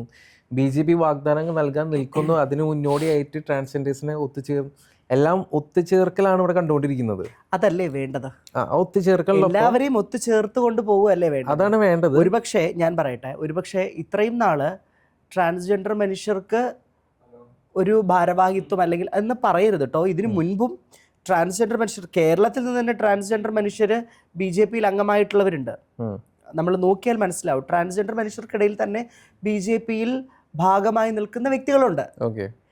ഇപ്പോൾ ഒരു 15ഓളം പേര് ഒരുമിച്ച് ഈ പാർട്ടിയിലേക്ക് വന്നു ചേരണമെന്ന ആഗ്രഹം പ്രകടിപ്പിച്ച് മുന്നോട്ട് വന്നപ്പോൾ അവരെ ഇരുകൈയും നീട്ടി സ്വീകരിക്കുകയും അവരർഹിക്കുന്ന അംഗീകാരം നൽകിക്കൊണ്ട് സംസ്ഥാന അധ്യക്ഷൻ ശ്രീ രാജീവ് ചന്ദ്രശേഖർജി തന്നെ നേരിട്ട് അംഗത്വം നൽകി സ്വീകരിക്കുകയാണ് ചെയ്തത്. അപ്പോൾ അങ്ങനെ ഒരു പ്രസ്ഥാനം ഇൻക്ലൂസീവ് ആവുമ്പോൾ, ചേർത്ത് നിർത്തുമ്പോൾ അതിനെ അംഗീകരിക്കുകയാണ് വേണ്ടത്. വിമർശിക്കേണ്ട കാര്യങ്ങളെ വിമർശിക്കൂ. ഞാനിവിടെ വിമർശിച്ചിട്ടില്ല. ഞാൻ ഇതുവരെ നിങ്ങളെ ഈ ഒരു പോയിന്റ് വരെ വിമർശിച്ചിട്ടുണ്ടോ? ഞാൻ ചോദിക്കുകയാണ്. ഞാൻ ഇവിടെ ഇരുന്ന് ചോദിക്കുന്നത് മറ്റുള്ള ആൾക്കാരുടെ ശബ്ദമായിട്ട് മറ്റുള്ളവർക്ക് അറിയാൻ വേണ്ടിയിട്ടാണ് ഞാൻ ചോദിക്കുന്നത്. നിങ്ങൾ BJPക്ക് പോയോ, കോൺഗ്രസ് പോയോ, LDF പോയോ, ദാറ്റ്സ് എൻ്റെ പ്രശ്നമല്ല. ജനങ്ങൾ ചോദിക്കുന്ന ഒറ്റ പോയിന്റുള്ളൂ, എന്തുകൊണ്ട് BJPയിലോട്ട് പോയി. ജനങ്ങളുടെ ഇടയിലുള്ള ഒരു പ്രശ്നം, ഒരു വർഷങ്ങൾക്ക് മുമ്പ് ബീഫ് നിരോധിച്ച ഒരു സമയം ഉണ്ടായിരുന്നു. ബീഫ് കഴിച്ചാൽ അടി കിട്ടുന്ന സമയം. ഞാൻ നേരത്തെ സംസാരിച്ച ഒരു കാര്യമാണത്. കിരണിന്റെ കയ്യിൽ മൊബൈൽ ഫോൺ ഇരിപ്പുണ്ട്. ബീഫ് നിരോധിച്ചോ എന്നൊന്ന് പരിശോധിച്ചു. ബീഫ് ഞാൻ ബാംഗ്ലൂർ പഠിക്കുമ്പോൾ ഞാൻ ബീഫ് നിരോധിച്ചോ എന്ന് പരിശോധിച്ചു. ബീഫ് കഴിച്ചാൽ അടി കിട്ടുന്നുള്ള കാര്യം ഭാരതത്തിലെ സർക്കാർ ഇന്ത്യയിൽ ബീഫ് നിരോധിച്ചോ എന്നൊന്ന് സെർച്ച് ചെയ്ത് നോക്കൂ. ബീഫ് നിരോധിക്കും. അപ്പോൾ വാട്സപ്പ് യൂണിവേഴ്സിറ്റി പറയുന്നത് എല്ലായ്പ്പോഴും കൃത്യമായിക്കൊള്ളണം എന്നില്ല. വാട്സപ്പ് യൂണിവേഴ്സിറ്റി പറയുന്നതല്ല, കിരണിന്റെ ലൈഫിലുണ്ടായ കാര്യമാണ് കിരൺ പറയുന്നത്. ഞാൻ ബാംഗ്ലൂർ പഠിച്ച വ്യക്തിയാണ്. ആ സമയത്താണ് ഈ ബീഫ് നിരോധനം വരുന്നത്. ബീഫ് നിരോധനം ഉണ്ടായിട്ടില്ല. വാട്ടെവർ, ആ സമയത്ത് ബാംഗ്ലൂർ ബീഫ് കിട്ടുണ്ടായിരുന്നില്ല. അത് മാത്രമല്ല, ബീഫ് കഴിച്ചെന്ന് പറഞ്ഞിട്ട് രാജസ്ഥാനിലെ ഒരാൾ തല്ലി കൊന്നിട്ടുണ്ട്. അതും വാർത്തയാണ്. അതായിക്കൊള്ളട്ടെ, പക്ഷേ അപ്പൊ ഇങ്ങനെ നിരോധനം എന്ന് പറയുന്നൊരു കാര്യം ഉണ്ടായിട്ടില്ല. ഓക്കെ, അപ്പോൾ ആൾക്കാരുടെ ഉള്ളിൽ BJP സർക്കാർ ഇപ്പൊ കേരളം പിടിച്ചെടുത്താലും ഞങ്ങൾക്കിവിടെ ജീവിക്കാൻ പറ്റുമോ എന്നുള്ളൊരു ചിന്താഗതി അല്ലെങ്കിൽ ഒരു പേടി ഉള്ളിൽ എല്ലാവരുടെ ഉള്ളിലുണ്ട്. ആരുടെ ഉള്ളിലുണ്ട്? എല്ലാവരുടെ ഉള്ളിലുണ്ട്. അതായത് ഇപ്പൊ കേരളത്തില് ആരുടെ ഉള്ളിലാണ് പേടി? ഒരു സാധാരണക്കാരന്റെ ഉള്ളിലുണ്ട്, ഏത് സാധാരണ, ഒരു മുസ്ലിമിന്റെ ഉള്ളിലുണ്ട്, ഒരു ക്രിസ്ത്യാനിന്റെ ഉള്ളിലുണ്ട്. ഒരു മുസ്ലിമിന്റെ ഉള്ളിൽ ക്രിസ്ത്യാനിയുടെ ഉള്ളിലുണ്ടെന്ന് പറയുന്നത് എന്ത് ഭയമാണുള്ളത്? അതായത് ഹിന്ദു രാജ്യമാക്കാൻ വേണ്ടിയിട്ട് BJPയുടെ നയങ്ങളും അവിടുത്തെ വലിയ വലിയ ആൾക്കാർ പറയുന്നത്. 3 ടേം, ഇത് 3ാമത്തെ ടേമാണ്. അതെ, ഇന്ത്യ ഒരു ഹിന്ദു രാജ്യമായി മാറിയോ? ഹിന്ദു രാജ്യമായി ഇവിടെ ജീവിക്കുന്ന മുസ്ലിങ്ങൾക്ക് എന്ത് പ്രശ്നമാണ് ഉള്ളത്? പല സ്ഥലങ്ങളിലും പല കോൺഫ്ലിക്ട്സ് ഉണ്ടാവുന്നു. പക്ഷെ അത് ഒതുങ്ങി. അങ്ങനെയാണെങ്കിൽ ഞാൻ ചോദിക്കട്ടെ, ഡൽഹിയിൽ കഴിഞ്ഞ ദിവസം തരുൺ എന്ന് പേരുള്ള ഒരു പയ്യനെ ഈ പറയുന്ന പോലെ മുസ്ലിം ആൾക്കൂട്ടം ആക്രമിച്ചു കൊന്നു. അതെ, നെഞ്ചിൽ കല്ല്, വലിയ പാറക്കല്ലെറിഞ്ഞു കൊന്നു. അതെ, നമ്മൾ ആരെങ്കിലും ചർച്ച ചെയ്യുന്നുണ്ടോ? ഇല്ല.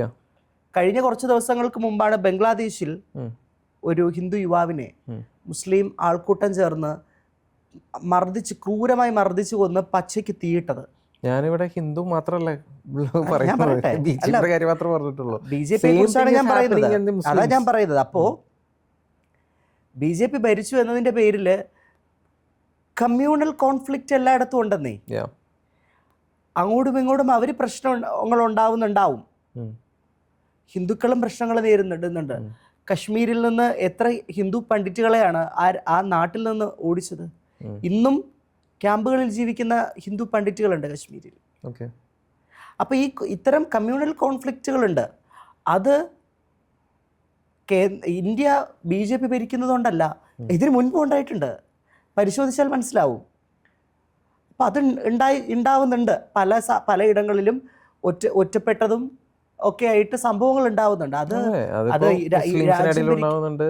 ജയ് ശ്രീറാം എന്ന് പറഞ്ഞിട്ടില്ലെങ്കിൽ അടി കിട്ടുന്ന അത്തരം പ്രശ്നങ്ങൾ നമ്മൾ ഞാൻ ചോദിക്കുന്നത്, ഈ മതം, ഈ മുസ്ലിം ആയിക്കോട്ടെ, ഹിന്ദു ആയിക്കോട്ടെ, ക്രിസ്ത്യൻ ആയിക്കോട്ടെ, എന്തോ ആയിക്കോട്ടെ, ഈ മതവും രാഷ്ട്രീയവും എന്തിനാണ് ചേർത്ത് പിടിച്ചു കൊണ്ടുപോകുന്നത്? ആരാണ് ചേർത്ത് പിടിക്കുന്നത്? നേരത്തെ പറഞ്ഞു ഒരാൾ, ഇപ്പോൾ ആരാന്ന് ഞാൻ പറയുന്നില്ല, ആൾ പറഞ്ഞ സ്റ്റേറ്റ്മെൻറ്റ് ഇതാണ്: രാഷ്ട്രീയം ഉണ്ടാവണമെങ്കിൽ മതന്യൂനപക്ഷം വേണം, മതന്യൂനപക്ഷം ഇല്ലെങ്കിൽ രാഷ്ട്രീയം ഉണ്ടാവില്ല, അവരുടെ അധികാരം ഉണ്ടാവില്ല എന്നാണ് അദ്ദേഹം പറഞ്ഞത്. ആരാ പറഞ്ഞത്? ശ്രീകുട്ടിയാണ് പറഞ്ഞത്. താങ്കളുടെ കൂടെ ജോയിൻ ചെയ്ത ശ്രീകുട്ടിയാണ്. നേരത്തെ ഞാൻ ഇതുപോലെ ഒരു ഇൻ്റർവ്യൂ എടുത്തിട്ടുണ്ടായിരുന്നു. ആ ഇൻ്റർവ്യൂവിൽ പറഞ്ഞ കാര്യമാണ്. ഇൻ്റർവ്യൂ എപ്പോൾ ഇറങ്ങുമെന്നുള്ള കാര്യം എനിക്കറിയില്ല. അദ്ദേഹം പറഞ്ഞ ഒരു സ്റ്റേറ്റ്മെൻറ്റാണ്: എല്ലാം അധികാരത്തിന് വേണ്ടിയിട്ടാണ്. അധികാരം കിട്ടണമെന്നുണ്ടെങ്കിൽ ന്യൂനപക്ഷമായിട്ട് നിൽക്കണം, അല്ലെങ്കിൽ നമുക്ക് ആൾക്കാരുണ്ടാവണം. ബേസിക്കലി പറയുകയാണെങ്കിൽ നമുക്ക് ആൾക്കാരുണ്ടെങ്കിലാണ് നമുക്ക് വോട്ട് ഉണ്ടാവുള്ളൂ, വോട്ട് ഉണ്ടെങ്കിലാണ് അധികാരം ഉണ്ടാവുള്ളൂ. അതുകൊണ്ട് നമ്മുടെ ഹിന്ദു മതത്തിൽ നിന്നോ അല്ലെങ്കിൽ മതങ്ങളിൽ നിന്ന് ആൾക്കാർ കൊഴിഞ്ഞു പോയി കഴിഞ്ഞാൽ ഈ അധികാരം സ്പ്ലിറ്റായി പോകും. അതുകൊണ്ട് ആരും പോകരുത് എന്നുള്ളൊരു കൺസെപ്റ്റിലാണ് പുള്ളിക്കാരി സംസാരിച്ചത്. ഞാനതിൽ മറുപടി പറയാൻ ആഗ്രഹിക്കുന്നതിന് വ്യക്തിപരമായ ഓരോരുത്തരുടെ കാഴ്ചപ്പാടുകളായിരിക്കും. ഇവിടെ മതങ്ങളെ പ്രീണിപ്പിച്ച് രാഷ്ട്രീയം നടത്തുന്നുണ്ട്. അതായത് ഒരു പാർട്ടിയുടെ കൊടി ഒരു മതഭൂരിപക്ഷം താമസിക്കുന്ന സ്ഥലത്തേക്ക് വരുമ്പോൾ ആ പാർട്ടിയുടെ കൊടി തന്നെ മാറുകയാണ്. ഓക്കെ. അത് നേരിട്ട് കണ്ട വ്യക്തിയാണ് ഞാൻ. ഓക്കെ. നേരിട്ട് കണ്ടിട്ടുള്ള വ്യക്തിയാണ് ഞാൻ. ആ പ്രസ്ഥാനത്തിൻ്റെ കൊടിയുടെ നിറം തന്നെ അവിടെ എത്തിയപ്പോൾ മാറിപ്പോയി. അങ്ങനെ മതങ്ങളെ പ്രീണിപ്പിച്ച് മതപ്രീണനം നടത്തി ഇവിടെ രാഷ്ട്രീയ കച്ചവടം നടത്തുന്നുണ്ട്. അതിൽ നിന്ന് വ്യത്യസ്തമായി തന്നെയാണ് BJP-യുടെ ഐഡിയോളജി, BJP-യുടെ കാഴ്ചപ്പാടുകൾ എല്ലാം BJP വളരെ കൃത്യമായി ജനങ്ങളോട് സംവദിച്ച് തന്നെയാണ് BJP ഭരണത്തിൽ വരുന്നതില്ലേ. ഓക്കെ. ഒളിഞ്ഞും തെളിഞ്ഞുള്ള രാഷ്ട്രീയമൊന്നുമില്ല. കൃത്യമായി BJP എന്ന പാർട്ടിക്കുള്ള ആശയങ്ങളെ ജനങ്ങൾക്കിടയിലേക്ക് പറഞ്ഞ് ഇതാണ് ഞങ്ങൾ ചെയ്യാൻ ഉദ്ദേശിക്കുന്നത്, ഇതാണ് ഞങ്ങളുടെ രാഷ്ട്രീയമെന്ന് വ്യക്തമായി, അത് ദേശീയതയിലൂന്നിയ രാഷ്ട്രീയമാണ്. ഇപ്പോൾ ഇത് പറയുമ്പോഴും നമ്മളിപ്പോൾ സിനിമ എന്ന മേഖലയിൽ എടുത്ത് നോക്കുകയാണെങ്കിൽ, എമ്പുരാൻ സിനിമ ഇറങ്ങിയപ്പോൾ ഒരുപാട് ഭാഗങ്ങൾ കട്ട് ചെയ്ത് കളഞ്ഞിട്ടാണ് പിന്നീട് അത് റിലീസ് ചെയ്തത്. ആ സിനിമയിലത്തെ ഒരുപാട് കാര്യങ്ങൾ. At the same time Kerala story എന്ന് പറഞ്ഞ സിനിമയുടെ രണ്ടാം ഭാഗം ഇറങ്ങി. ഫസ്റ്റ് പാർട്ട് ഇറങ്ങിയപ്പോൾ തന്നെ ഒരുപാട് പ്രശ്നങ്ങളുണ്ടായിരുന്നു. രണ്ടാം ഭാഗത്ത് ഇറങ്ങിയപ്പോൾ ബീഫ് കഴിപ്പിക്കുന്ന ഭാഗങ്ങൾ കാണിച്ചുകൊണ്ടാണ്. അത് കേരള സ്റ്റോറിയിൽ ഒരിക്കലും ആഡ് ചെയ്യാൻ പറ്റാത്തൊരു ഭാഗമാണ്. കേരളത്തിൽ ആരെങ്കിലും ഇന്നേ വരെ ബീഫ് നിർബന്ധിച്ച് കഴിപ്പിച്ച ചരിത്രമുണ്ടോ? എനിക്കറിയില്ല. അറിയില്ല. അദ്രിജ ബീഫ് കഴിക്കുമോ? ഞാൻ ബീഫ് കഴിക്കാറില്ല എന്ന് കരുതിയുകൊണ്ട് അദ്രിജയുടെ അടുത്ത് ഇതുവരെ ആരെങ്കിലും ബീഫ് കഴിക്കാൻ നിർബന്ധിച്ചിട്ടുണ്ടോ? വായിൽ കുത്തിപ്പിടിച്ച് ആ സിനിമയിൽ കാണിച്ച പോലെ ഇല്ല, പറഞ്ഞിട്ടില്ല. അപ്പോൾ ഇങ്ങനെ ഇപ്പോൾ അദ്രിജ തന്നെ പറഞ്ഞ എൻ്റെ അടുത്ത് അങ്ങനെ പറഞ്ഞിട്ടില്ല എന്ന്. നമ്മുടെ കേരളത്തിൽ അങ്ങനെ സ്വാഭാവികമായിട്ടും ഉണ്ടായിട്ടുണ്ടാവില്ല. പക്ഷേ ഒരു കമ്മ്യൂണിറ്റിനെ മാത്രം ഇങ്ങനെ കാണിക്കുമ്പോൾ, ഇപ്പം മുസ്ലിം കമ്മ്യൂണിറ്റിനാണല്ലോ ആ സിനിമയിൽ അങ്ങനെ കാണിക്കുന്നത്, അതിനെ സെൻസർ ചെയ്യാനോ അല്ലെങ്കിൽ അതിനെതിരെ സംസാരിച്ചപ്പോഴും അത് സ്റ്റോപ്പ് ചെയ്തു. എന്നിട്ടും ആ സിനിമ ഇറക്കാനുള്ള അനുവാദം കൊടുത്തു സുപ്രീം കോർട്ട്, വാട്ടെവർ കോർട്ട്, അത് കോടതി വിഷയങ്ങളാണ്. എന്തുകൊണ്ട് അങ്ങനൊരു നയത്തിലേക്ക് പോകുന്നു? സിനിമയുടെ കാര്യത്തിലെത്തുമ്പോൾ എല്ലാത്തിനും ഫ്രീഡം ഇല്ലേ? പെമ്പുരാൻ കട്ട് ചെയ്ത് ട്രിം ചെയ്യാത്ത പോലെ എന്തുകൊണ്ട് കേരള സ്റ്റോറി 2 കട്ട് ചെയ്തില്ല? ആ ഭാഗങ്ങൾ കട്ട് ചെയ്ത് കളഞ്ഞൂടെ? അപ്പം നിങ്ങൾ ഉദ്ദേശിക്കുന്നത് ഇത് കട്ട് ചെയ്യണം എന്നാണോ കട്ട് ചെയ്യരുത് എന്നാണോ നിങ്ങൾ പറയുന്നത്? രണ്ടോ. എൻ്റെ ആശയം കല കട്ട് ചെയ്യപ്പെടേണ്ട, ഞാനൊരു കലാകാരി എന്ന നിലയിൽ ഞാൻ പറയാൻ ആഗ്രഹിക്കുന്നത് കലയുടെ ഒന്നും കട്ട് ചെയ്ത് കളയേണ്ട ആവശ്യമില്ല എന്നുള്ളതാണ്. കലയായി തന്നെ കാണുക. ഒരു സിനിമ ആയിക്കൊള്ളട്ടെ, ഒരു എന്തും ആയിക്കൊള്ളട്ടെ, അത് സിനിമയാണ്, കഥയാണ്, കഥയായി കാണാൻ എന്നാണ് ഞാൻ ആഗ്രഹിക്കുന്നത്. പക്ഷെ അത്തരം സിനിമകളെ കട്ട് ചെയ്യുകയും, കേരളത്തിൽ അങ്ങനെ സംഭവം ഉണ്ടായിട്ടുണ്ട്. ഉണ്ട്, ഇഷ്ടംപോലെ ഉണ്ട്. എന്റെ ചോദ്യം എന്ന് കേരളത്തിൽ അങ്ങനെ ലെഫ്റ്റ് റൈറ്റ് ലെഫ്റ്റ് എന്ന സിനിമ സിനിമ കട്ട് ചെയ്ത് പോയിട്ടുള്ളതാണ് അല്ലേ എന്റെ ചോദ്യം എന്ന് പറഞ്ഞാൽ. അപ്പൊ അത് ഞാൻ പറയുന്നത്, അങ്ങനെ കലയെ അല്ലെങ്കിൽ സിനിമയെ അങ്ങനെ ക്യാൻസൽ ചെയ്യേണ്ട ആവശ്യമില്ല, ഇല്ല, അതിലെ കാര്യങ്ങളെ ക്യാൻസൽ ചെയ്യേണ്ട ആവശ്യമില്ല എന്നുള്ളത് തന്നെയാണ് എൻ്റെ വിശ്വാസം. അതേപോലെ തന്നെ സിനിമ എന്ന് പറയുന്നത് വലിയൊരു ക്യാൻവാസാണ്.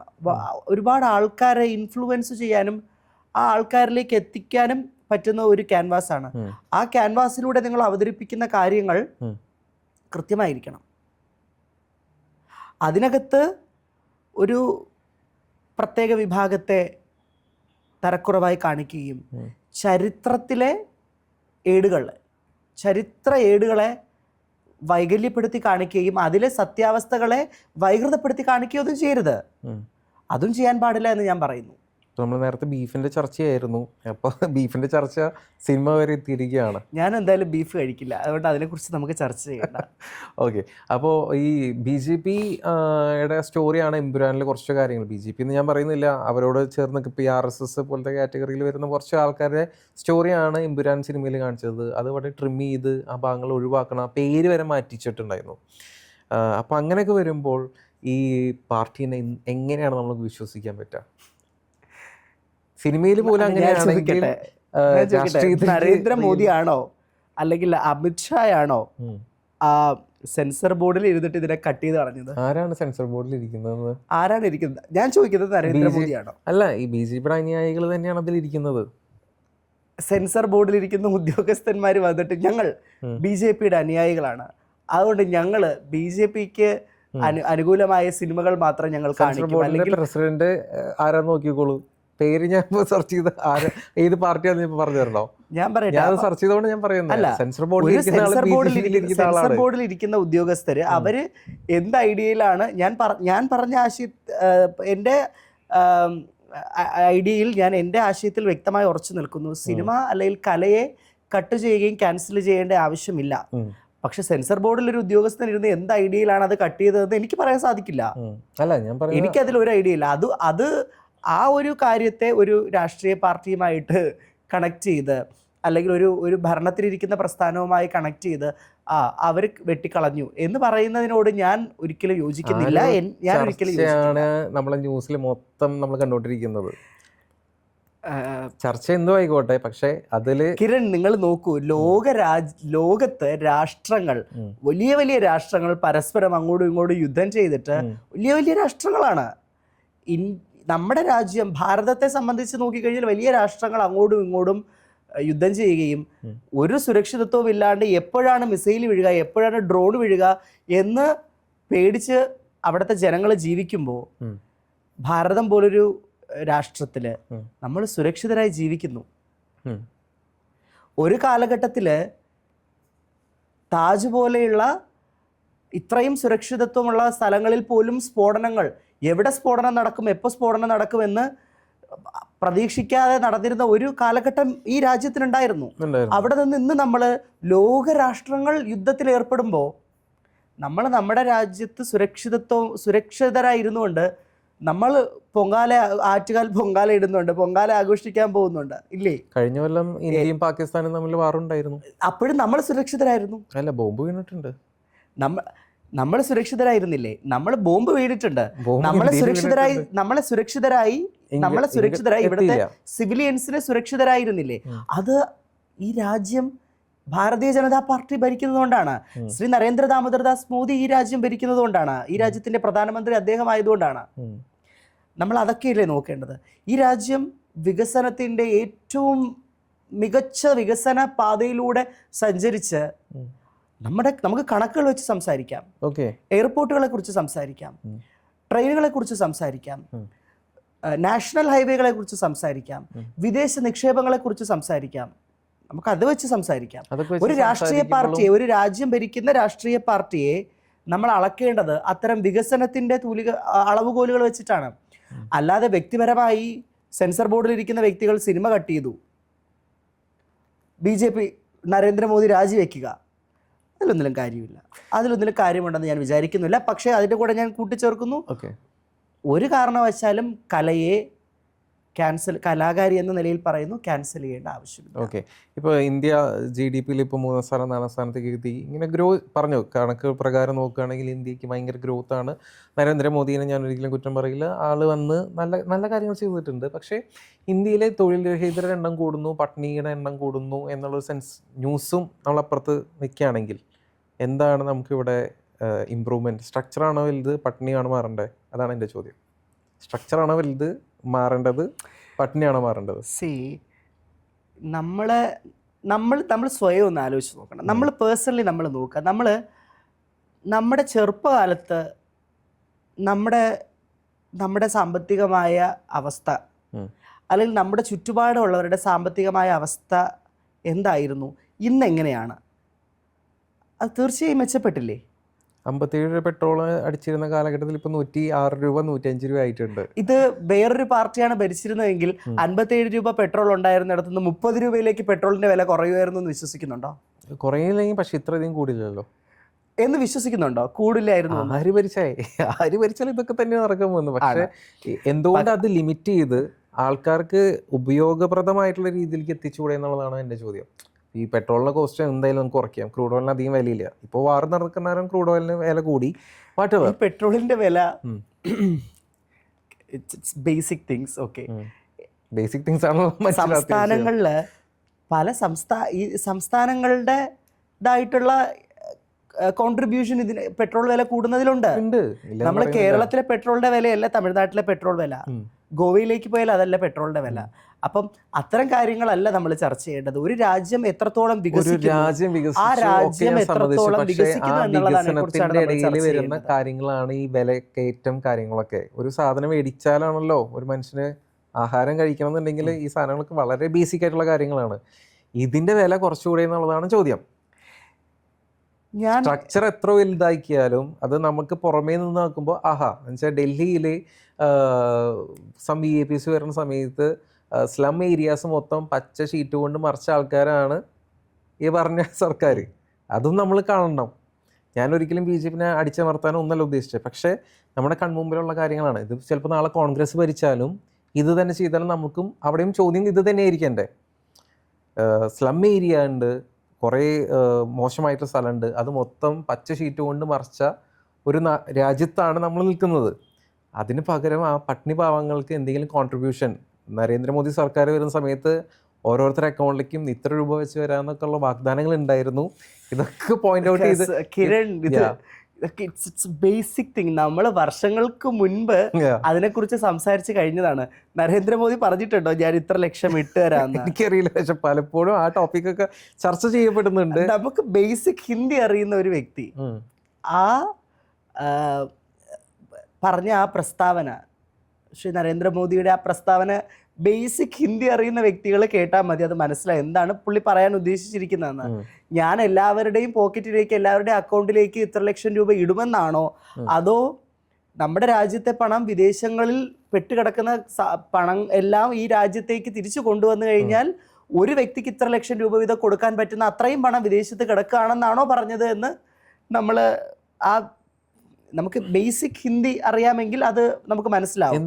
അതുകൊണ്ട് അതായത് ഞാൻ പറഞ്ഞില്ലേ, ഇത്തരം വാട്സപ്പ് യൂണിവേഴ്സിറ്റി ചോദ്യങ്ങൾക്ക് പ്രസക്തിയില്ല. ഞാൻ ഇന്ന് ജീവിക്കുന്ന എൻ്റെ രാജ്യം ഒരു കാലഘട്ടത്തിൽ ഒരു രാജ്യം എന്ന രീതിയിൽ ഇന്ന് ലോക രാഷ്ട്രങ്ങൾക്ക് മുന്നിൽ ഒരു ഉന്നതമായ സ്ഥാനത്തിലേക്ക് ഈ രാജ്യം എത്തിയെങ്കിൽ, ഈ രാജ്യത്തെ കണക്കുകൾ വെച്ച് ഈ രാജ്യം 15 വർഷങ്ങൾക്ക് മുമ്പ് എന്തായിരുന്നു എന്നുള്ള അവസ്ഥയിൽ നിന്ന് ഇന്ന് എത്രത്തോളം മുന്നിലേക്ക് എത്തി എന്ന കണക്കുകളൊക്കെ വെച്ച് നോക്കിക്കഴിഞ്ഞാൽ ഈ രാജ്യം സുരക്ഷിതമായ കരങ്ങളിലാണ്. ഇനി അങ്ങോട്ടും ഈ രാജ്യം സുരക്ഷിതമായ കരങ്ങളിൽ തന്നെയായിരിക്കും. അതിന് ആ കാര്യത്തിൽ യാതൊരുവിധ തർക്കവുമില്ല. പിന്നെ പട്ടിണി പാവങ്ങളും ഭിക്ഷക്കാരും ഒക്കെ അമേരിക്കയിലും ഉണ്ട്. അതൊക്കെ മാറണം. അത് മാറണം. എല്ലാ മനുഷ്യരും നല്ല സാമ്പത്തികമായ രീതിയിൽ ഉന്നതിയിലേക്ക് എത്തി, നല്ല രീതിയിൽ എല്ലാവർക്കും ഒരു നല്ല സമത്വമുള്ള, എല്ലാവർക്കും നല്ല രീതിയിലുള്ള ഒരു ജീവിത സാഹചര്യം ഉണ്ടാവണം എന്ന കാര്യത്തിൽ ഒരു തർക്കവുമില്ല. അതുറപ്പായും ഭാരതീയ ജനതാ പാർട്ടി നേതൃത്വം നൽകുന്ന ഈ പ്രസ്ഥാനത്തിൻ്റെ കീഴിൽ രാജ്യം മാറുക തന്നെ ചെയ്യും, മാറേണ്ടതൊക്കെ മാറുക തന്നെ ചെയ്യും. വികസിത ഭാരതം എന്ന് പറയുന്ന ഒരു കാഴ്ചപ്പാട് സാക്ഷാത്കരിക്കപ്പെടുക തന്നെ ചെയ്യും. തീർച്ചയായിട്ടും 15 വർഷം കൊണ്ട് കാണാത്ത കാര്യങ്ങൾ ഇനി വരുന്ന സമയങ്ങളിൽ മാറട്ടെ എന്ന് ഞാൻ ആഗ്രഹിക്കുന്നു. ഉറപ്പായും. ഇനിയിപ്പോൾ താങ്കൾ അരങ്ങിൽ നിന്നും രാഷ്ട്രീയത്തിലേക്ക് എത്തിയിരിക്കുകയാണല്ലോ. എന്താണ് താങ്കളുടെ പ്ലാൻ? What's your motive? നേരത്തെ പറഞ്ഞതുപോലെ അരങ്ങിൽ നിന്ന് മാറി രാഷ്ട്രീയത്തിലേക്കോ, രാഷ്ട്രീയത്തിൽ നിന്ന് മാറി രണ്ടും ഒപ്പത്തിൽ പോകുന്നു. അതെ അതെ അതെ. അപ്പോൾ എന്താണ് കല എന്ന് തന്നെയാണ് ഏറ്റവും വലിയ രാഷ്ട്രീയം എന്ന് ഞാൻ പറഞ്ഞല്ലോ. അത് തന്നെയാണ് രണ്ടും. ഈ ഇലക്ഷനിലേക്ക് ഇനി മത്സരിക്കാൻ ഉദ്ദേശിക്കുന്നുണ്ടോ? ഇത് ഇങ്ങനെ ഒരു പ്രചരണം നടക്കുന്നുണ്ട്. അതായത് ട്രാൻസ്ജെൻഡർ മനുഷ്യർക്ക് എന്തോ ഭാരവാഹിത്വം വാഗ്ദാനം ചെയ്തു, ലക്ഷങ്ങൾ വാഗ്ദാനം ചെയ്തുകൊണ്ടാണ് എടുത്തത്. ഒക്കെ വ്യാജ പ്രചരണമാണ്, വിശ്വസിക്കരുത് ദയവ് ചെയ്ത്. കാരണം ഈ ഒരു പാർട്ടിയിൽ പ്രവർത്തിക്കാൻ വരുന്നവരെന്ന് ഞാൻ ആദ്യം പറഞ്ഞു കഴിഞ്ഞു, സ്ഥാനമാനങ്ങൾക്ക് വേണ്ടി പ്രവർത്തിക്കുന്നവരല്ല. ഈ പാർട്ടി നാളെ കേരളം ഭരിക്കുമെന്ന് വിചാരിച്ചിട്ടും പ്രവർത്തിക്കുന്നവരല്ല. നാളെ ഈ രാജ്യം BJP ഭരിക്കുന്നു, നാളെ രാജ്യം BJP ഭരിക്കുന്നില്ല, എങ്കിലും ഞങ്ങൾ പ്രവർത്തിക്കും. അത് ദേശത്തിന് വേണ്ടി പ്രവർത്തിക്കുന്നതാണ്. ഓക്കെ. പക്ഷേ ഈ പണ്ട് എൻ്റെ ഒരു ഓർമ്മ വെച്ച കാലഘട്ടത്തിൽ BJPയുടെ ആൾക്കാരുടെ എണ്ണം എന്ന് പറഞ്ഞാൽ വളരെ കുറവാണ്. ഈ പറഞ്ഞ പോലെ മാക്സിമം ഒരു 1000-2000 ഒതുങ്ങി നിൽക്കുന്ന, വാജ്പേയിയുടെ കാലഘട്ടം കഴിഞ്ഞതിന് ശേഷം പിന്നെ BJP താമരകൾ അധികം വിരിയാത്ത ഒരു രാജ്യമായിരുന്നു ഇന്ത്യ. പിന്നീട് ഒരു സുപ്രഭാതത്തിൽ പെട്ടെന്ന് ഈ അമിത്ഷാ പോലെ അല്ലെങ്കിൽ നരേന്ദ്രമോദി സർക്കാർ വരുന്നു. ഒരു സഡൻലി ആണ് ഒരു BJPയുടെ ഗ്രോത്ത് ഉണ്ടാവുന്നത്. അതിൻ്റെ ബാക്ക് ഹാൻഡ് എന്ന് പറയുന്നത് റിലയൻസ് ആണ് എന്നൊക്കെയുള്ളൊരു ചർച്ച അല്ലെങ്കിൽ ഗോസിപ്പുകൾ വരുന്നുണ്ട്. താങ്കളിപ്പോൾ BJPയിൽ നിൽക്കുന്ന ഒരു വ്യക്തി എന്ന നിലയ്ക്ക് ഞാൻ താങ്കളോട് പേഴ്സണലായിട്ട് ചോദിക്കുകയാണ്. അങ്ങനെ ഞാൻ പറയട്ടെ, അതെന്താണെന്നറിയാമോ, ഈ പ്രസ്ഥാനത്തെക്കുറിച്ചും RSSനെ കുറിച്ചും ഭാരതീയ ജനതാ പാർട്ടി ഈ പ്രസ്ഥാനത്തെക്കുറിച്ച് വലിയ ബോധ്യമില്ലാത്തതുകൊണ്ടാണ്. അതുകൊണ്ടാണ് ചോദിച്ചറിയാം. ഞങ്ങൾ വളരെ അടിത്തട്ടിൽ പ്രവർത്തിക്കുന്നവരാണ്. ഓക്കെ. ഞങ്ങൾക്ക് രാജ്യം ഭരിക്കണ്ട, ഞങ്ങൾ ഇവിടെ നിന്ന് പടുത്തുയർത്തി വന്നോളാം. മനസ്സിലായില്ലേ? ലോകസഭയിൽ 2 സീറ്റ് ഉണ്ടായിരുന്നിടത്തു നിന്നാണ് ഇന്ന് ലോകസഭയിലെ ഏറ്റവും വലിയ പ്രസ്ഥാനമായി വളർന്ന് രാജ്യം ഭരിക്കണത്. അത് താഴേക്കിടയിൽ പ്രവർത്തിച്ച്, വളരെ മൈന്യൂട്ടായ ലെവലിൽ പ്രവർത്തിച്ച് അവിടെ നിന്ന് ബിൽഡ് ചെയ്ത് കൊണ്ടുവന്ന ഒരു പ്രസ്ഥാനമാണ് ഈ പ്രസ്ഥാനം. മുകളിൽ പടുത്തുയർത്തിയതല്ല. അങ്ങനെ മുകളിൽ പടുത്തുയർത്തിയാൽ അത് പതിന്ന നിലത്ത് തന്നെ വീഴും. വളരെ അടിത്തട്ടിൽ നിന്ന് വളർത്തി സാധാരണക്കാരായ പ്രവർത്തകർ ഒറ്റക്കെട്ടായി കൈകോർത്ത് നിന്ന് ഉയർത്തി കൊണ്ടുവന്ന ഒരു പ്രസ്ഥാനമാണിത്. അതുകൊണ്ടാണ് സാധാരണ ഒരു ചായക്കടക്കാരൻ ഇന്ത്യയുടെ പ്രധാനമന്ത്രിയായത്. അതാണ് ഈ പ്രസ്ഥാനത്തിൻ്റെ ഒരു ക്വാളിറ്റി എന്ന് പറയുന്നത്. ഞങ്ങൾ പ്രവർത്തിക്കുന്നത് ആരും അറിയില്ല. ഞങ്ങൾ ഉദ്ഘോഷിച്ചുകൊണ്ട്, പരസ്യപ്പെടുത്തിക്കൊണ്ട്, ഖജനാവിൽ നിന്ന് കാശെടുത്ത് PR നടത്തിക്കൊണ്ടല്ല ഞങ്ങൾ പ്രവർത്തിക്കുന്നത്. താഴേക്കിടയിൽ ജനങ്ങൾക്കിടയിൽ പ്രവർത്തിച്ചാണ്. ജനങ്ങൾക്കിടയിൽ പ്രവർത്തിച്ച് വളർന്ന് വരുന്ന ഒരു പ്രസ്ഥാനമാണ്. ഇപ്പോൾ കോർപ്പറേഷൻ ഭരണം, തിരുവനന്തപുരത്തെ കോർപ്പറേഷൻ ഭരണം BJPക്ക് കിട്ടുമ്പോൾ അതിനുവേണ്ടി അഘോരാത്രം പ്രയത്നിച്ച ഒരുപാട് പ്രവർത്തകരുണ്ട്, ഒരുപാട് സീനിയർ പ്രവർത്തകരുണ്ട്. അവരെയൊന്നും ആർക്കും മീഡിയയ്ക്കൊന്നും അറിയണ്ടാവില്ല. പക്ഷേ ഈ K. സുരേന്ദ്രനെ പോലുള്ള ആൾക്കാരെ എന്തുകൊണ്ട് റീപ്ലേസ് ചെയ്തു? അദ്ദേഹം ഒരു സീനിയർ ആയിട്ടുള്ള ഒരു വ്യക്തിയാണല്ലോ. അതൊക്കെ പാർട്ടിയുടെ തീരുമാനമാണ്, പാർട്ടി പറയാണ്. അതാണ് ഞാൻ പറഞ്ഞത്, ഈ പ്രസ്ഥാനത്തിന്റെ ഒരു പ്രത്യേകത അതാണ്. ഏറ്റവും മുൻനിരയിൽ നിൽക്കുന്ന ഒരു വ്യക്തിയും ഏറ്റവും പിൻനിരയിൽ നിൽക്കുന്ന ഒരു വ്യക്തിക്കും തുല്യമായ സ്ഥാനമാണ്. പാർട്ടി പറയാണ്, ഏറ്റവും പിൻനിരയിൽ നിൽക്കുന്ന വ്യക്തി മുന്നിലേക്ക് വന്ന് നിൽക്കൂ, നാളെ നിങ്ങളാണ് മത്സരിക്കുന്നത്. നിങ്ങളത് BJPയുടെ മുഖ്യമന്ത്രിമാരുടെ ആയാലും മന്ത്രിമാരുടെ ആയാലും ഇവരുടെയൊക്കെ ഒരു ഗ്രോത്ത്, അല്ലെങ്കിൽ ഇവരൊക്കെ വന്ന വഴി നിങ്ങൾ നോക്കിയാൽ മനസ്സിലാവും. പാർട്ടി പറയാണ്, ഇന്ന ആൾ അവിടെ നിൽക്കട്ടെ, ഇന്ന ആൾ മുഖ്യമന്ത്രിയായി മത്സരിക്കട്ടെ. ഇതൊക്കെ ഞാൻ സമ്മതിക്കുന്നു. എന്തുകൊണ്ട് ശബരിമലയിലുള്ള വിഷയത്തിൽ BJP വേറൊരു സ്റ്റാൻഡ് എടുത്തു? അതായത് സ്ത്രീകൾക്ക് കയറാൻ, ഇപ്പോൾ സ്ത്രീകൾ കയറിയോണ്ട് ഇപ്പോൾ അവിടെ പ്രശ്നമില്ല എന്ന് പറയുന്നു. സ്ത്രീകൾ കയറാൻ നിൽക്കുന്ന സമയത്ത് BJP ആൾക്കാരാണ് അല്ലെങ്കിൽ BJP അനുയായികളാണ് അത് തടുക്കുകയും ഭയങ്കര പ്രശ്നങ്ങളൊക്കെ ഉണ്ടാക്കിയത്. അപ്പോൾ അങ്ങനെ ഒരു നയം എന്തുകൊണ്ടാണ് എടുത്തത്? BJP ആൾക്കാരാണല്ലോ, അല്ലെങ്കിൽ BJPയുടെ രാഷ്ട്രീയ തലവന്മാരാണ് അന്ന് അവിടെ തടഞ്ഞു നിർത്തി ശബരിമലയിൽ സ്ത്രീകൾ അല്ലേ? എൻ്റെ അറിവിൽ ഭക്തജനങ്ങളാണ്. ആണോ?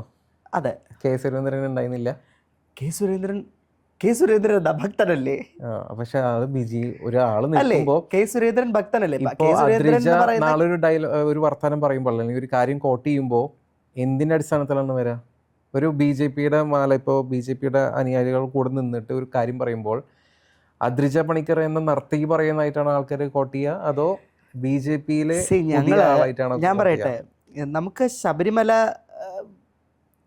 അത്തരം വിഷയങ്ങളിലേക്കൊന്നും നമുക്ക് പോകാണ്ടിരിക്കുന്നതായിരിക്കും ഏറ്റവും നല്ലതെന്ന് കരുതുന്നു. കാരണം സ്ത്രീ പ്രവേശിച്ചതുകൊണ്ടൊരു പ്രശ്നങ്ങളൊന്നും ഉണ്ടായില്ലല്ലോ എന്ന് അങ്ങ് പറഞ്ഞു. പക്ഷെ ഞങ്ങൾ ഭക്തരെ സംബന്ധിച്ചിടത്തോളം അതൊരു പ്രശ്നമാണ്. എന്താണ് പ്രശ്നം? ഞങ്ങൾ ഫോളോ ചെയ്ത് ഇപ്പം സ്ത്രീ പ്രവേശിച്ചു എന്നതല്ല പ്രശ്നം. ഞങ്ങൾ പിന്തുടർന്നു വന്ന ചില ആചാരങ്ങൾ അനുഷ്ഠാനങ്ങളുണ്ട്. ആ ആചാരങ്ങൾ അനുഷ്ഠാനങ്ങൾക്ക് മേൽ കൈ കടത്തുമ്പോൾ അപ്പോൾ അവിടെ ഞങ്ങൾ പ്രതികരിക്കും.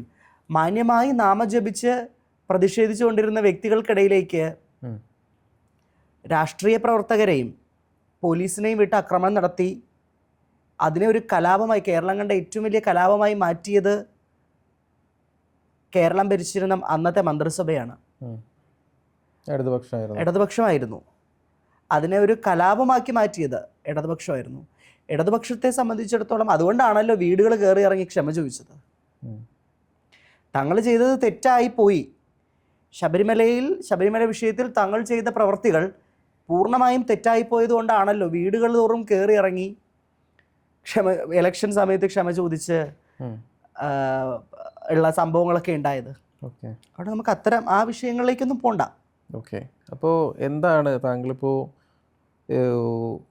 ആ വിഷയങ്ങളിലേക്ക് പോകണ്ട എന്ന് പറഞ്ഞ സ്ഥിതിക്ക് നമുക്ക് രാഷ്ട്രീയം കുറച്ച് നേരത്തേക്ക് മാറ്റി വെച്ചിട്ട് താങ്കളുടെ കലയിലോട്ട് വരാണെങ്കിൽ, ഇപ്പോൾ പുതിയ നാടകം ഡയറക്റ്റ് ചെയ്തു, റൈറ്റ് ചെയ്തു. എന്തുകൊണ്ടാണ് അങ്ങനെ ഒരു നാടകം? അതൊരു നമ്മളെ സാധാരണ നാടകമല്ല. എന്താണ് അതിൻ്റെ ബാക്കിലൊരു കൺസെപ്റ്റ്? ഞാൻ ഇതിനു മുൻപ് എഴുതുന്നുണ്ട്, ഇതിനു മുൻപും ഡാൻസ് പ്രൊഡക്ഷൻസ് ചെയ്യുന്നുണ്ട്. ഇതൊരു ഹൈ പ്രൊഫൈലായ ഒരു വർക്കായിരുന്നു. അതിൻ്റെ കാരണം ഒരു റഷ്യൻ അമേരിക്കൻ എഴുത്തുകാരിയായ എലന വൊലബദേവ അവരുടെ വർക്ക് അവരുടെ യഥാർത്ഥ കവിതയെ ആസ്പദമാക്കി എഴുതി തയ്യാറാക്കിയ ഒരു ഡാൻസ് പ്രൊഡക്ഷനാണ്. അത് it's more than a drama, it's a dance production. Dance theatric പ്രൊഡക്ഷനാണ്. അത് അവർ തന്നെയാണ് അതിൻ്റെ പ്രൊഡ്യൂസറായിരുന്നത്. എലന വൊലബദേവയായിരുന്നു അതിൻ്റെ പ്രൊഡ്യൂസർ. അങ്ങനെ ഒരു ഹൈ പ്രൊഫൈൽ വർക്ക് ആയതുകൊണ്ടാണത് കുറച്ചുകൂടി റീച്ച് ആയതെന്ന് വിചാരിക്കുന്നു. അല്ല, നർത്തകി എന്ന രീതിയിൽ ഭരതനാട്യത്തിലാണ് താങ്കൾ സിംഹം എന്ന് വേണം പറയാനായിട്ട്. അങ്ങനെ ഒരു പ്രൊഫൈലിൽ നിന്ന് ഇങ്ങനെ എത്തുമ്പോൾ ഒരു നാടകം അല്ലെങ്കിൽ ഡാൻസ് പെർഫോമൻസ് തിയേറ്റർ തന്നെയാണല്ലോ അതും കാണിക്കുന്നത്. അപ്പോൾ അവിടേക്ക് എത്തുമ്പോൾ ആൾക്കാർക്ക് ഒരു ചിന്താഗതി ഉണ്ടാവും, ഭരതനാട്യം വിട്ടോ, ഇനി തിയേറ്ററായി, ഇനി അത് ഇപ്പോൾ രാഷ്ട്രീയമായി. ഞാൻ എല്ലാ മേഖലകളിലും പ്രവർത്തിക്കുന്നൊരു വ്യക്തിയാണ്. ഞാനൊരു തിയേറ്റർ ആക്ട്രസ്സാണ്, തിയേറ്റർ ഡയറക്ടറാണ്, എഴുത്തുകാരിയാണ്, തിയേറ്റർ എഴുത്തുകാരിയാണ്. ഡാൻസ് പ്രൊഡക്ഷൻസ്, ഒരുപാട് ഡാൻസ് പ്രൊഡക്ഷൻസ് തമിഴിലും മലയാളത്തിലുമായിട്ട് ഞാൻ എഴുതിയിട്ടുണ്ട്. അഭിനേത്രിയാണ്, ഷോർട്ട് ഫിലിമുകളിൽ അഭിനയിച്ചിട്ടുണ്ട്, സീരിയൽ ചെയ്തിട്ടുണ്ട്.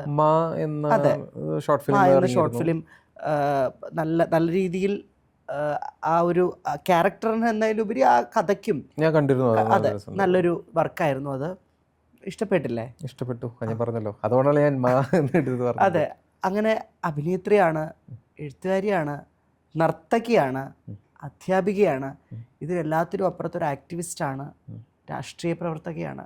എല്ലാ മേഖലയിലും പ്രവർത്തിച്ചുകൂടെ? ഓക്കെ, തീർച്ചയായിട്ടും എല്ലാ മേഖലയിലും പ്രവർത്തിക്കുക എന്ന് പറഞ്ഞാൽ അത്ര എളുപ്പമുള്ള ഒരു കാര്യമല്ല. ഒരു മനുഷ്യന് ഒരു ലിമിറ്റേഷൻസ് ഉണ്ട്. ആ ലിമിറ്റേഷൻസ് വിട്ടുകൊണ്ടാണ് താങ്കൾ പ്രവർത്തിച്ചുകൊണ്ടിരിക്കുന്നത്. മനുഷ്യന് ലിമിറ്റേഷൻസ് ഇല്ല കിരൺ. മനുഷ്യനെ കൊണ്ട് അസാധ്യമായതൊന്നുമില്ല. മനുഷ്യന് ലിമിറ്റേഷൻസ് ഇല്ല. നമ്മളൊരു ലിമിറ്റേഷൻ വെക്കുമ്പോൾ നമ്മുടെ ബ്രെയിൻ ഓട്ടോമാറ്റിക്കായി നമ്മളോട് പറയുകയാണ്, യു ഡോണ്ട് ഗോ, ഇതിൻ്റെ അപ്പുറത്തേക്ക് പോണ്ട എന്ന് ബ്രെയിൻ നമുക്കൊരു ബാരിയർ വെക്കുന്നതാണ്. മനുഷ്യനെ കൊണ്ട് ഒരുപാട് കാര്യങ്ങൾ ചെയ്യാൻ പറ്റും. ഓക്കെ, ഇനിയിപ്പോൾ വീണ്ടും ഞാൻ രാഷ്ട്രീയത്തിലേക്കാണ് വരുന്നത്. താങ്കളിപ്പോൾ BJPയിൽ ജോയിൻ ചെയ്തു. നാളെ പറയാണ് താങ്കൾ ഇവിടെ ഇലക്ഷൻ നിൽക്കണം. അപ്പോൾ താങ്കളുടെ സ്ഥലം എവിടെയാണ്?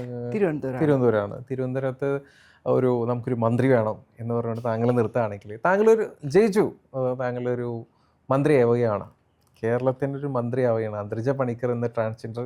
ആദ്യമായിട്ടാണ് ഒരു ട്രാൻസ്ജെൻഡർ കേരളത്തിൽ ഒരു മന്ത്രിയാവുന്നത്. അങ്ങനെ ആവുകയാണെങ്കിൽ എന്തൊക്കെ മാറ്റങ്ങളാണ് കൊണ്ടുവരാൻ ആഗ്രഹിക്കുന്നത്? നമ്മളിപ്പോൾ അതിനെക്കുറിച്ചൊക്കെ സംസാരിക്കേണ്ട ആവശ്യമില്ല. ഇല്ല, ഞാൻ പറയാം അതിൻ്റെ കാരണം ഞാൻ പോയിന്റ് പറയാം. കിട്ടാൻ വേണ്ടിയിട്ടാണ്. കാരണം ഞാൻ പറയാം.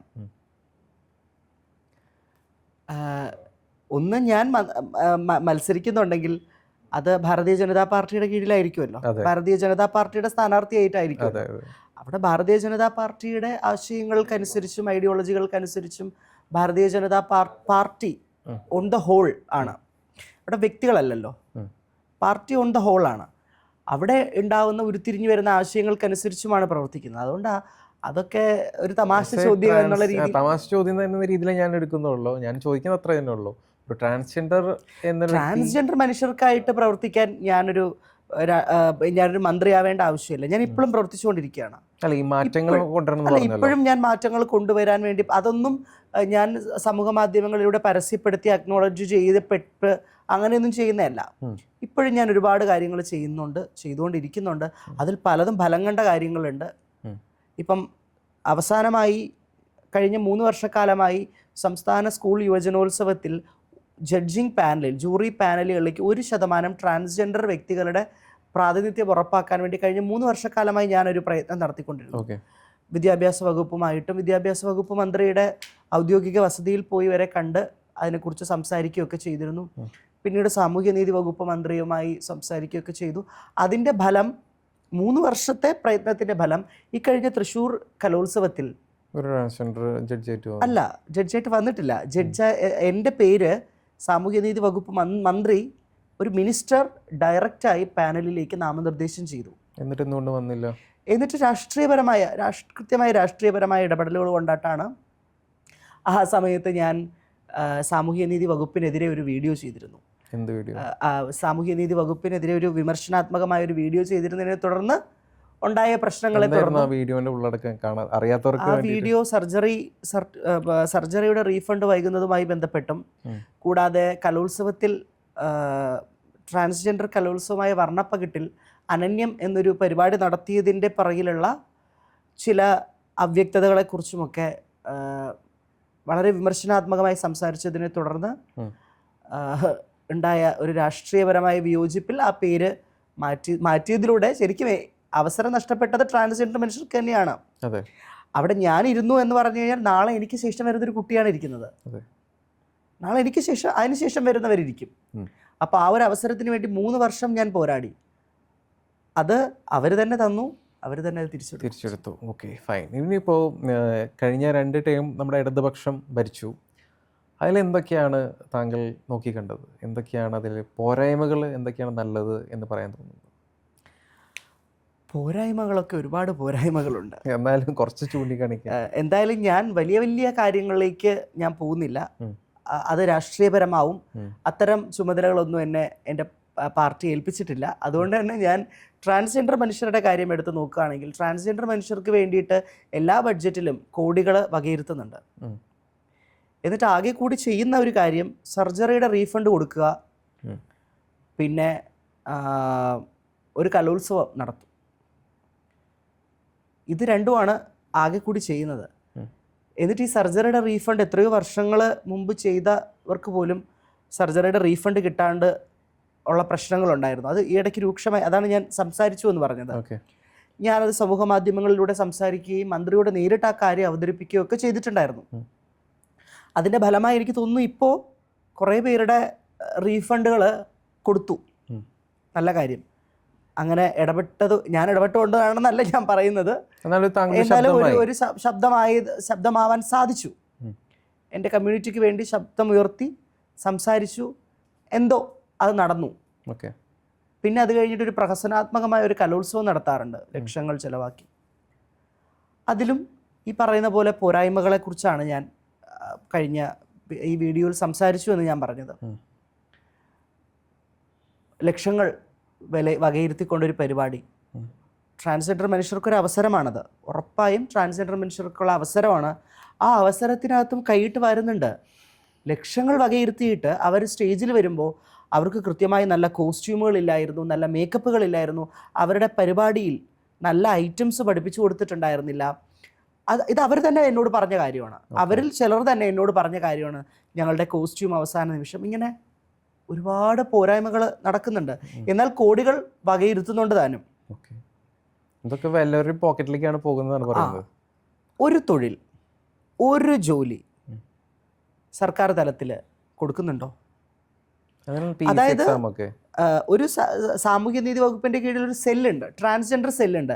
ഈ സെല്ലിൽ ഈ ഭരിക്കുന്ന പാർട്ടി, ഇടതുപക്ഷ പാർട്ടിയുടെ പോഷക സംഘടനയിൽ നിന്ന് കുറച്ച് പേരെ എടുത്ത് അതിനകത്തിടും എന്നതിലപ്പുറത്ത് ഒരു സർക്കാർ ഓഫീസിലെ ജാനിറ്റർ പൊസിഷനിലേക്ക് ഒരു സ്ഥിര നിയമനോ താൽക്കാലിക നിയമനോ ആയി ആരെങ്കിലും എടുക്കുന്നുണ്ടോ? കഴിഞ്ഞ കുറച്ച് മാസങ്ങൾക്ക് മുൻപ് KSRTC ബസ്സുകളിൽ ഡ്രൈവർ പോസ്റ്റിലേക്കോ കണ്ടക്ടർ പോസ്റ്റിലേക്കോ ട്രാൻസ്ജെൻഡർ മനുഷ്യരുടെ അപേക്ഷ ക്ഷണിച്ചു. എത്രയോ രൂപ കെട്ടിവെച്ചാൽ മാത്രമേ ആ തൊഴിൽ കിട്ടുള്ളൂ. അങ്ങനെയാണെങ്കിൽ പിന്നെ എന്തിന് തൊഴിൽ? കെട്ടിവെക്കാൻ അത്രയും പൈസ ഉണ്ടെന്നുണ്ടെങ്കിൽ എന്തിന് തൊഴിൽ? അതിൻ്റെ ആവശ്യമില്ലല്ലോ. അപ്പോൾ ഇതൊക്കെയാണ് ഇവിടെ നടന്നുകൊണ്ടിരിക്കുന്നത്. ഓക്കെ, അപ്പോൾ അതിൽ നിന്നൊക്കെ ഒരു മാറ്റങ്ങൾ കൊണ്ടുവരാനാണ് താങ്കൾ ഉദ്ദേശിക്കുന്നത്. ഇനിയിപ്പോൾ കോൺഗ്രസ് ഇപ്പോൾ ഒരുപാട് ഓഫേഴ്സാണ് പുറപ്പെടുവിച്ചിട്ടുള്ളത്. അതിനെങ്ങനെ നോക്കി കാണുന്നു? ഇതൊക്കെ നടക്കണ്ടേ? നടക്കില്ല എന്നാണ് പറയുന്നത്. ആദ്യം ഇലക്ഷൻ ജയിച്ച് കാണിക്കട്ടെ. അത് വലിയൊരു ചലഞ്ചിങ് ക്വസ്റ്റ്യനായി പോയി. ഇലക്ഷൻ ജയിച്ച് കാണിക്കട്ടെ. ഇലക്ഷൻ ജയിച്ച് കാണിച്ചു കഴിഞ്ഞാൽ ഈ പറഞ്ഞ ഓഫേഴ്സൊക്കെ നടപ്പാക്കുമോ എന്നുള്ളതാണ്. കാണിക്കട്ടെ. ഓക്കെ, നടത്തി കാണിച്ചില്ലെങ്കിൽ BJP എന്നൊരു അനുയായി താങ്കൾ എങ്ങനെ അതിനെ നോക്കി കാണും?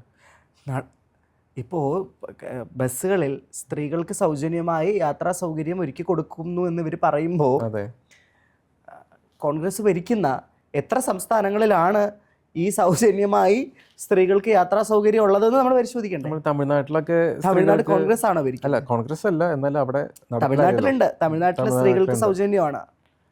അപ്പോൾ അതുകൊണ്ട് ഒക്കെ ഇലക്ഷൻ പ്രമാണിച്ച് നടക്കുന്ന ക്യാമ്പയിനിങ്ങിൻ്റെ ഭാഗമാണ്. ഇതൊക്കെ ഇവർ ഭരിച്ചിരുന്നല്ലോ. ഇവർ ഭരിച്ചിരുന്ന കാലത്ത് ഇതൊന്നും എന്തുകൊണ്ട് ചെയ്തില്ല?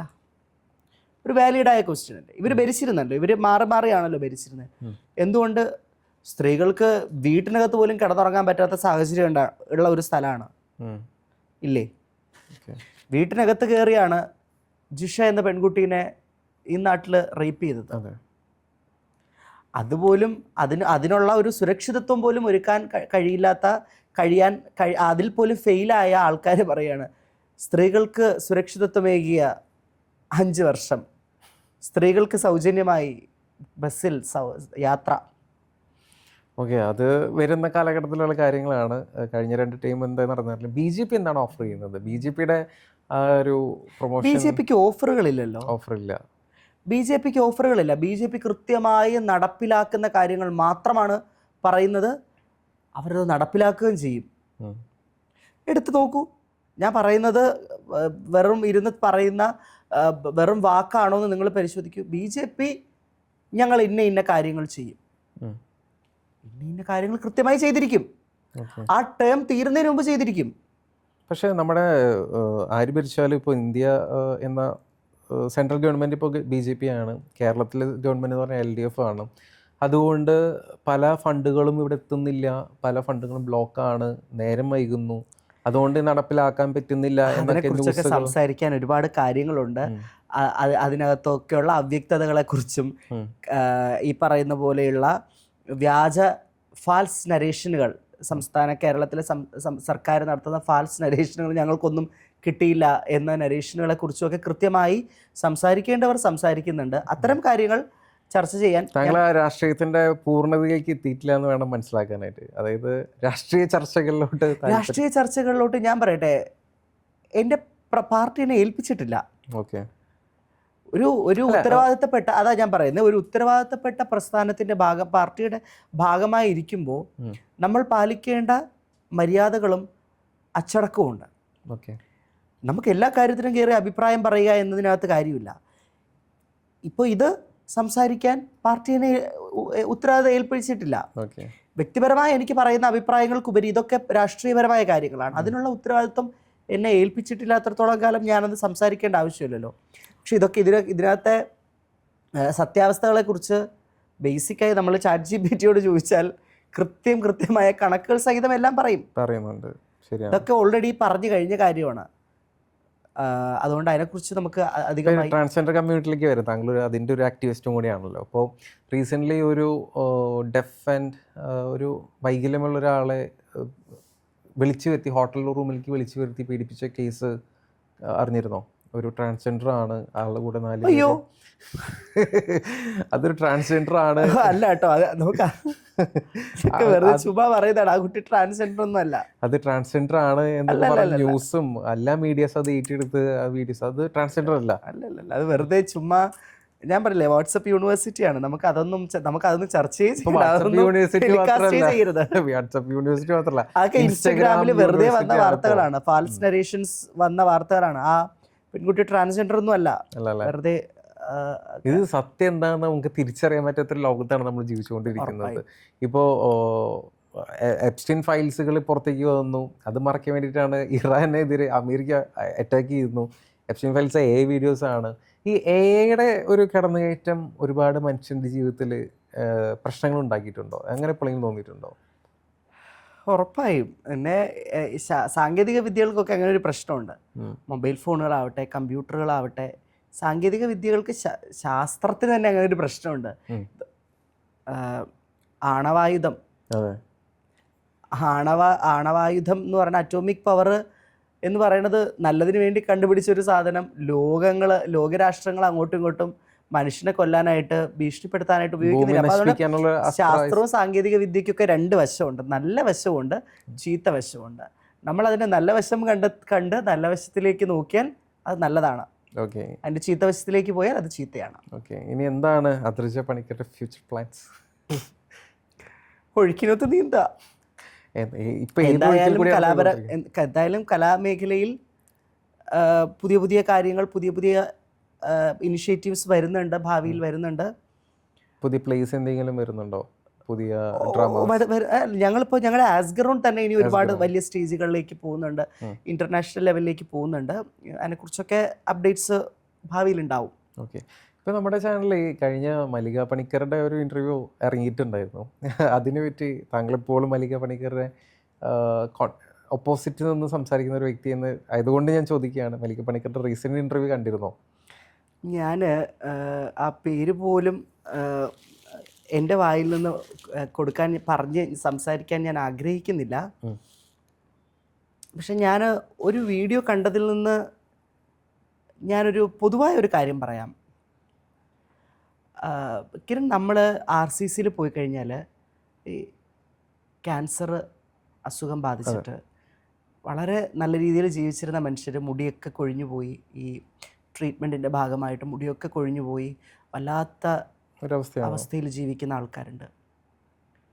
നമ്മൾ റോഡ് അപകടം നടന്ന് വളരെ ആരോഗ്യവാനായ ചെറുപ്പക്കാരാണ്. റോഡ് ആക്സിഡൻറ്റിൽ കാല് പോകുന്നവരും കൈ പോകുന്നവരും പിന്നെ ആജീവനാന്തകാലം അങ്ങനെ ജീവിക്കേണ്ടവരുണ്ട്. നമ്മുടെ നാട്ടിൽ ഫയർ ആക്സിഡൻ്റ് ഉണ്ടായി സുന്ദരന്മാരുമായിട്ട് നടന്ന മനുഷ്യർ ഫയർ ആക്സിഡൻറ്റിൻ്റെ ഇരകളായി ജീവിക്കുന്ന ഒരു സ്ഥലത്ത് നിന്നിട്ട് നമ്മൾ ശരീര സൗന്ദര്യത്തെക്കുറിച്ചും ശരീരത്തെക്കുറിച്ച് സംസാരിക്കുകയാണ്. വള്ളി വര 0 ലവലേശം തൊടാത്ത ഇത്തരം പ്രസ്താവനകളെക്കുറിച്ച് പറയാൻ പോലും അത് അർഹിക്കുന്ന അവജ്ഞയോടുകൂടി തള്ളുകയാണ്. നിങ്ങൾ സർജറി ചെയ്യ്, ബ്രസ്റ്റ് സർജറി ചെയ്യ്, ഡൗൺ സർജറി ചെയ്യ്, അല്ലെങ്കിൽ ഫേസ് സർജറി ചെയ്യ്, ആർട്ടിഫിഷ്യൽ കൺപീലികൾ വയ്ക്കൂ, കണ്ണിൽ ലെൻസ് വയ്ക്കൂ, പട്ടുസാരി ഉടുത്ത് നടക്കൂ, മേക്കപ്പ് ഇട്ട് നടക്കൂ. We don't care. ഞങ്ങൾക്കതിനെന്ത് ചെയ്യണം? ഞങ്ങൾ എന്ത് ചെയ്യണം? ഞാൻ ഒരു പൊതു സ്ഥലത്ത് ഇറങ്ങി നടക്കുമ്പോൾ സർജറി ചെയ്തോ എന്ന് പറഞ്ഞ് ഈ കേരള സമൂഹത്തിൽ നിന്നല്ല, ഈ ഒരിടത്തും ഒരു മനുഷ്യരും വന്ന് എൻ്റെ വസ്ത്രം പൊക്കി നോക്കാനോ നിങ്ങൾ സർജറി ചെയ്തോ എന്ന് ചോദിക്കാനോ ആരും വരുന്നില്ല.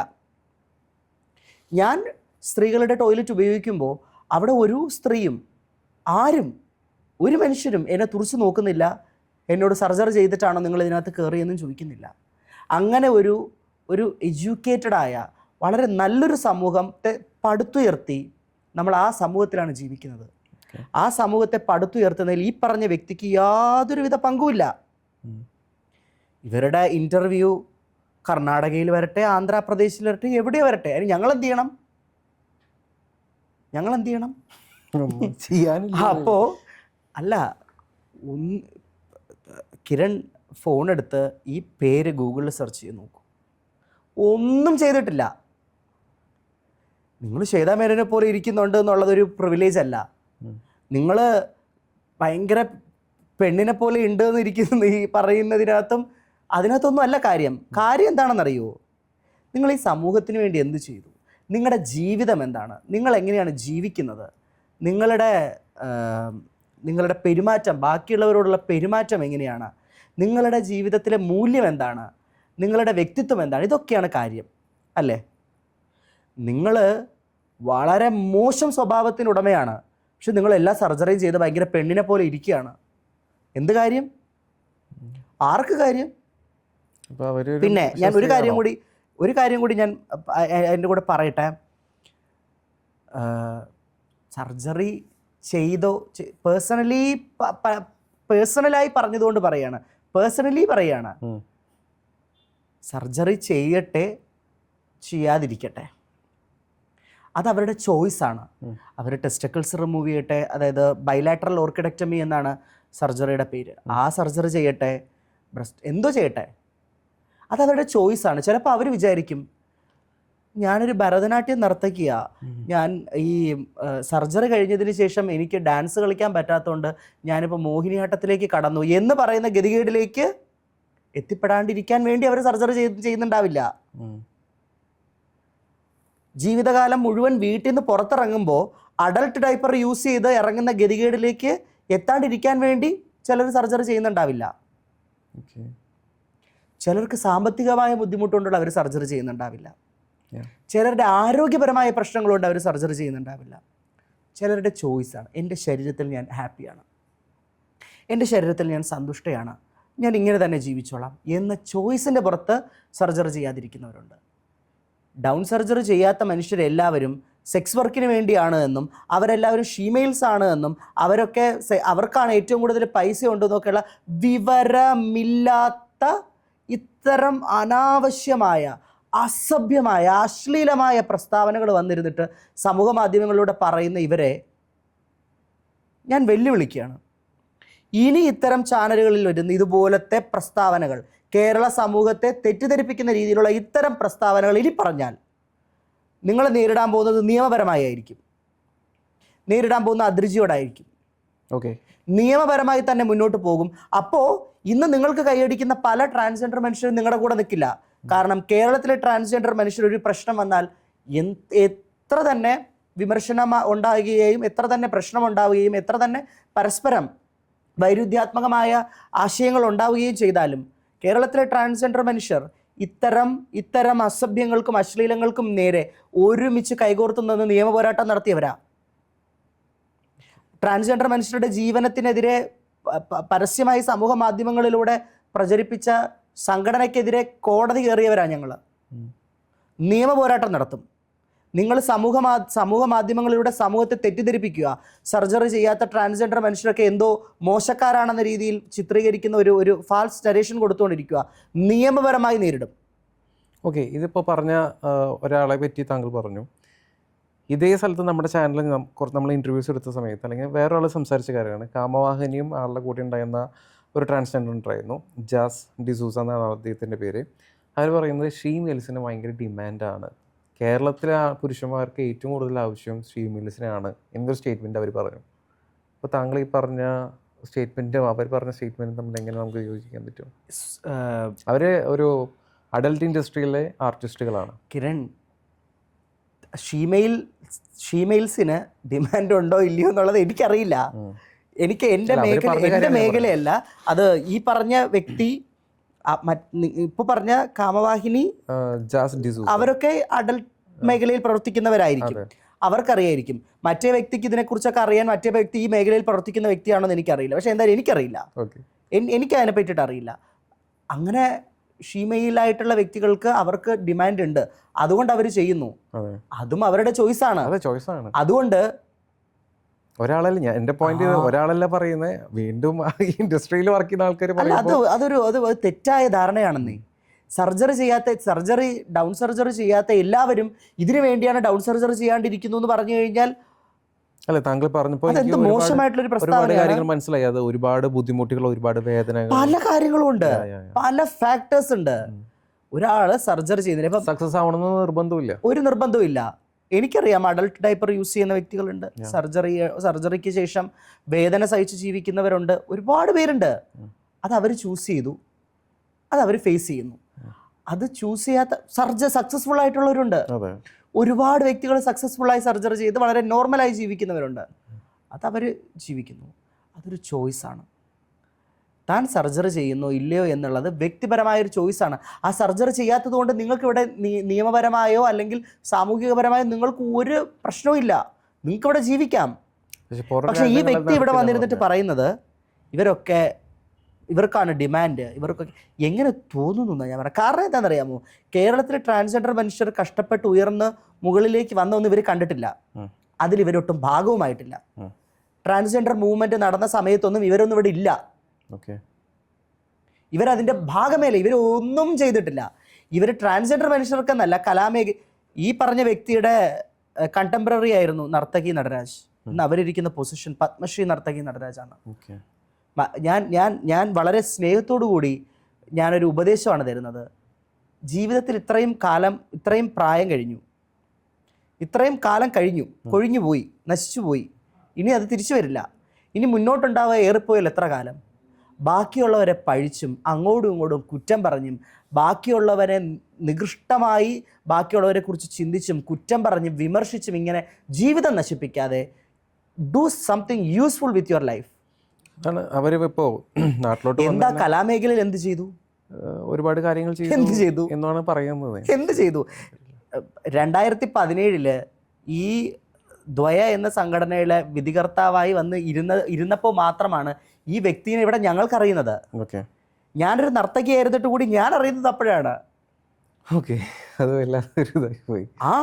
അപ്പോഴാണ് ഞങ്ങൾ അറിയുന്നത്, ഞങ്ങൾ എല്ലാവരും അറിയുന്നത്. അതിനു മുമ്പ് ഇങ്ങനൊരു വ്യക്തി അറിയില്ല, കേരളത്തിൽ ആർക്കും അറിയില്ല. കേരളത്തിലെ ട്രാൻസ്ജെൻഡർ മനുഷ്യർക്ക് എന്തൊക്കെയോ ഉപദേശം കൊടുത്തു. കേരളത്തിലെ ട്രാൻസ്ജെൻഡർ മനുഷ്യർ വിവേകമുള്ള, ബുദ്ധിയും വിവേകവും വിദ്യാഭ്യാസമുള്ള മനുഷ്യരാ. അവർക്ക് ഉപദേശം കൊടുക്കേണ്ട ആവശ്യമൊന്നുമില്ല. അതൊക്കെ അങ്ങ് സ്വയം വിചാരിക്കുക, ഞാൻ അങ്ങ് ഇങ്ങനെയാണ്, ഞാൻ ശ്വേതാ മേനോനാണ്, ഞാൻ ഇങ്ങനെയാണ്, ഞാനൊരു പരിപൂർണയായ സ്ത്രീയായി മാറി, എന്നെ കണ്ടു കഴിഞ്ഞാൽ പരിപൂർണയായ ഒരു സ്ത്രീയാണ്, എന്നെ എല്ലാവരും അങ്ങ് അക്സെപ്റ്റ്. ഞാനിനി ഒരു പേഴ്സണലി തന്നെ പറയാം, ഞാൻ കണ്ടിട്ടുണ്ട് നടന്നു പോകുമ്പോൾ തിരുവനന്തപുരത്തെ പോത്തീസിലോ മറ്റു വെച്ചാണ്. ഞാൻ അന്ന് സർജറി ഒന്നും കഴിഞ്ഞിട്ടില്ല, ഞാനന്ന് കമ്മൂട്ടായിട്ട് ഏകദേശം 1 വർഷമേ ആവുന്നുള്ളൂ. ലേസർ ഒക്കെ ചെയ്ത് തുടങ്ങിയ ഘട്ടമാണ്. ഞാൻ കുറച്ച് പുറകെ നിന്ന് വരുന്നുണ്ട്, ഈ വ്യക്തി മുന്നിൽ നടന്നു പോവാണ്. പേഴ്സണലി പറഞ്ഞതുകൊണ്ടാണ് കേട്ടോ ഇപ്പോൾ പേഴ്സണലി പറയണത്. ഇനി അങ്ങനെ തന്നെ ആയിരിക്കും. പേഴ്സണലി പറഞ്ഞാൽ പേഴ്സണലി തന്നെ പറയും. നടന്നു പോകുമ്പോൾ ഞാൻ എൻ്റെ കണ്ണുകൊണ്ട് കണ്ടിട്ടുണ്ട് പോത്തീസിൽ നിന്ന സ്റ്റാഫുകൾ കളിയാക്കി ചിരിക്കുന്നത്. ഈ പറഞ്ഞ വ്യക്തിനെ ചിരിച്ച് ഇങ്ങനെ ആക്ഷേപിച്ച് ചിരിക്കുന്ന, ആക്ഷേപിച്ച് ചിരിച്ചതിനെ ഞാൻ സപ്പോർട്ട് ചെയ്യല്ല ചെയ്തത്. അപ്പോൾ ആരും പരിപൂർണരല്ലെന്നേ, ആരും പരിപൂർണരല്ല. പക്ഷെ അവരിപ്പോ ഒരാൾ ഇപ്പോൾ ഭക്ഷണം കഴിച്ച് ചെന്നാലും എവിടെ ചെന്നാലും ആൾക്കാരുടെ അടുത്തേക്ക് വരുന്നു എന്നുള്ള അതിൽ കിരണിന് ഇപ്പോൾ എന്തെങ്കിലും ഗുണമുണ്ടോ? ആർക്കും ഇല്ല. പക്ഷെ ആ ട്രാൻസ്ജെൻഡർ കമ്മ്യൂണിറ്റി അല്ലെങ്കിൽ ട്രാൻസ്ജെൻഡേഴ്സിന്റെ ഒരു ഐഡിയോളജി മാറ്റിയെടുക്കാൻ പറ്റി എന്നാണ് പറയുന്നത്. ട്രാൻസ്ജെൻഡർ മനുഷ്യരുടെ ഐഡിയോളജി എപ്പോഴേ മാറിക്കഴിഞ്ഞു. അത് ഏതോ കാലഘട്ടത്തിൽ 2010 കാലഘട്ടങ്ങളിൽ ട്രാൻസ്ജെൻഡർ മൂവ്മെന്റ് നടക്കുന്ന കാലഘട്ടം മുതൽ ഇത് മാറി തുടങ്ങിയതാണ്. അതിന് ഇവർക്ക് പങ്കൊന്നുമില്ല, ഇവർക്ക് ഒരു പങ്കുമില്ല. ഇവരിപ്പോൾ വന്നതല്ലേ. നിങ്ങളുടെ ചാനലിലെ ഇൻ്റർവ്യൂവിന് ശേഷമാണ്, അതും ഒരു പെർട്ടിക്കുലറായിട്ടൊരു വ്യക്തി അത് ആ വീഡിയോ ഷെയർ ചെയ്ത് ഭയങ്കര രീതിയിൽ ഷെയർ ചെയ്തുകൊണ്ടൊക്കെയാണ് ഈ വ്യക്തിനെ നിങ്ങളൊക്കെ അറിഞ്ഞത്. അതിനു മുൻപ് കിരണ് ട്രാൻസ്ജെൻഡർ വ്യക്തികളെന്ന് പറഞ്ഞു കഴിഞ്ഞാൽ അറിയുന്ന പേരുകളിൽ ഈ പേര് ഏതെങ്കിലും കാലഘട്ടത്തിൽ ഉണ്ടായിട്ടുണ്ടോ? ഇല്ല. ഇവിടെ സമൂഹത്തെ മാറ്റിയെടുക്കാൻ പലരും പ്രയത്നിച്ചിട്ടുണ്ട്. ഇനിയിപ്പോൾ ഈ ട്രാൻസ്ജെൻഡർ കമ്മ്യൂണിറ്റി, ഇപ്പോൾ ട്രാൻസ്ജെൻഡേഴ്സിന് ഒരുപാട് പ്രശ്നങ്ങളുണ്ട്. അതിലൊരു പ്രശ്നമാണ് ഇവർ സ്വത്ത് തർക്കം അല്ലെങ്കിൽ സ്വത്തിൻ്റെ പേരിലുള്ള പ്രശ്നങ്ങൾ എന്നൊക്കെ പറഞ്ഞ് ആ ഇൻ്റർവ്യൂവിൽ പറയുകയുണ്ടായി. അപ്പോൾ അങ്ങനെ ഒരു പ്രശ്നം ട്രാൻസ്ജെൻഡേഴ്സിന് ഫേസ് ചെയ്യേണ്ടി വരുന്നുണ്ടോ? അവരുടെ കുടുംബ പ്രശ്നങ്ങൾ ചർച്ച ചെയ്യാൻ എനിക്കെന്ത് കാര്യം? അതല്ല, ഞാൻ മൊത്തത്തിലാണ് ചോദിച്ചത്. അതായത് ഇപ്പോൾ താങ്കളെ പോലെ ഇപ്പോൾ ഓരോ ട്രാൻസ്ജെൻഡറും വീട്ടിൽ നിന്ന് വാക്കൗട്ട് കമ്മൗട്ട് ചെയ്ത് പുറത്തേക്ക് വരുന്ന ആൾക്കാരാണ്. അതായത് കുടുംബം ഉപേക്ഷിച്ച് അല്ലെങ്കിൽ ഞാനപ്പോൾ ചോദിക്കട്ടെ, ഇന്ന് കേരളത്തിൽ ബഹുഭൂരിപക്ഷം വരുന്നവരും അവരുടെ കുടുംബത്തോടൊപ്പം ചേർന്ന് വീട്ടിനോടൊപ്പം ചേർന്ന് തന്നെയാണ് ജീവിക്കുന്നത്. ബഹുഭൂരിപക്ഷം വരുന്നവരും സ്വന്തം കുടുംബത്തിൽ നിന്ന് ഇപ്പോഴും സ്വത്ത് തർക്കം നേരിടുന്ന, സ്വന്തം കുടുംബത്തിൽ സ്വയം അംഗീകാരം നേടിയെടുക്കാൻ പറ്റാത്തൊരു വ്യക്തി വന്നിട്ട് പറയാണ് ഞാൻ സമൂഹത്തെ മാറ്റിയെന്ന്. സ്വന്തം കുടുംബത്തിൽ ആദ്യം അംഗീകാരം നേടിയെടുക്കൂ, അത്രയേ ഉള്ളൂ പറയാൻ അതിനകത്ത്. സ്വന്തം കുടുംബത്തിൽ ആദ്യം അംഗീകാരം നേടിയെടുക്കൂ. സ്വന്തം കുടുംബം അംഗീകരിക്കാത്ത ഒരു വ്യക്തി വന്നിട്ട് പരസ്യമായി പറയാണ് ഞാൻ ഭയങ്കര സംഭവമാണ്. ഞാൻ കിരണ് വന്നപ്പോൾ തന്നെ പറഞ്ഞതുപോലെ കിരണിനൊരു അവാർഡ് തരണമെന്ന് എനിക്ക് തോന്നി. കാരണം കിരൺ വളരെ സഹിഷ്ണുതയോടുകൂടി ഈ തള്ളിമറിക്കലുകൾ കേട്ടിരുന്നുവല്ലോ എന്ന് ആലോചിച്ചപ്പോൾ. നമ്മുടെ ജോലി അതാണല്ലോ, അങ്ങയുടെ ജോലിയുടെ ഭാഗമാണ് കേട്ടിരുന്നത്. അപ്പോഴും അങ്ങയുടെ ഉൾമനസ്സിൽ തോന്നിയിട്ടുണ്ടാവും, ഓ ഇത് എന്തോരം തള്ളിമറിക്കലാണെന്ന്, ഇല്ലേ? അങ്ങനെ ഞാൻ എവിടെയും പറയുന്നില്ല. ഇപ്പൊ താങ്കൾ പറയുന്ന അത് ഓരോരുത്തരുടെ പെർസ്പെക്റ്റീവ്. ഇപ്പൊ ആദ്രിജ പണിക്കരുടെ സ്റ്റേറ്റ്മെന്റ് അല്ലെങ്കിൽ ഞാനത് കണ്ടപ്പോൾ എനിക്ക് തോന്നിയത് അതാണ്. ഓക്കെ, അങ്ങനെ ഒരിക്കലും പറയരുത്. ഞാനത് എനിക്ക് കണ്ടപ്പോൾ അത് തോന്നിയതാണ്. കാരണം എന്താണെന്നറിയോ, സ്വയം ഒരു വ്യക്തി വന്നിരുന്നിട്ട് പറയാണ് ഞാൻ ഇങ്ങനെയാണ്, ഞാൻ എന്നെ കണ്ടിട്ടൊരു പെണ്ണിനെ അതിപ്പോ ആർക്കെന്ത് കാര്യം ഇവിടെ?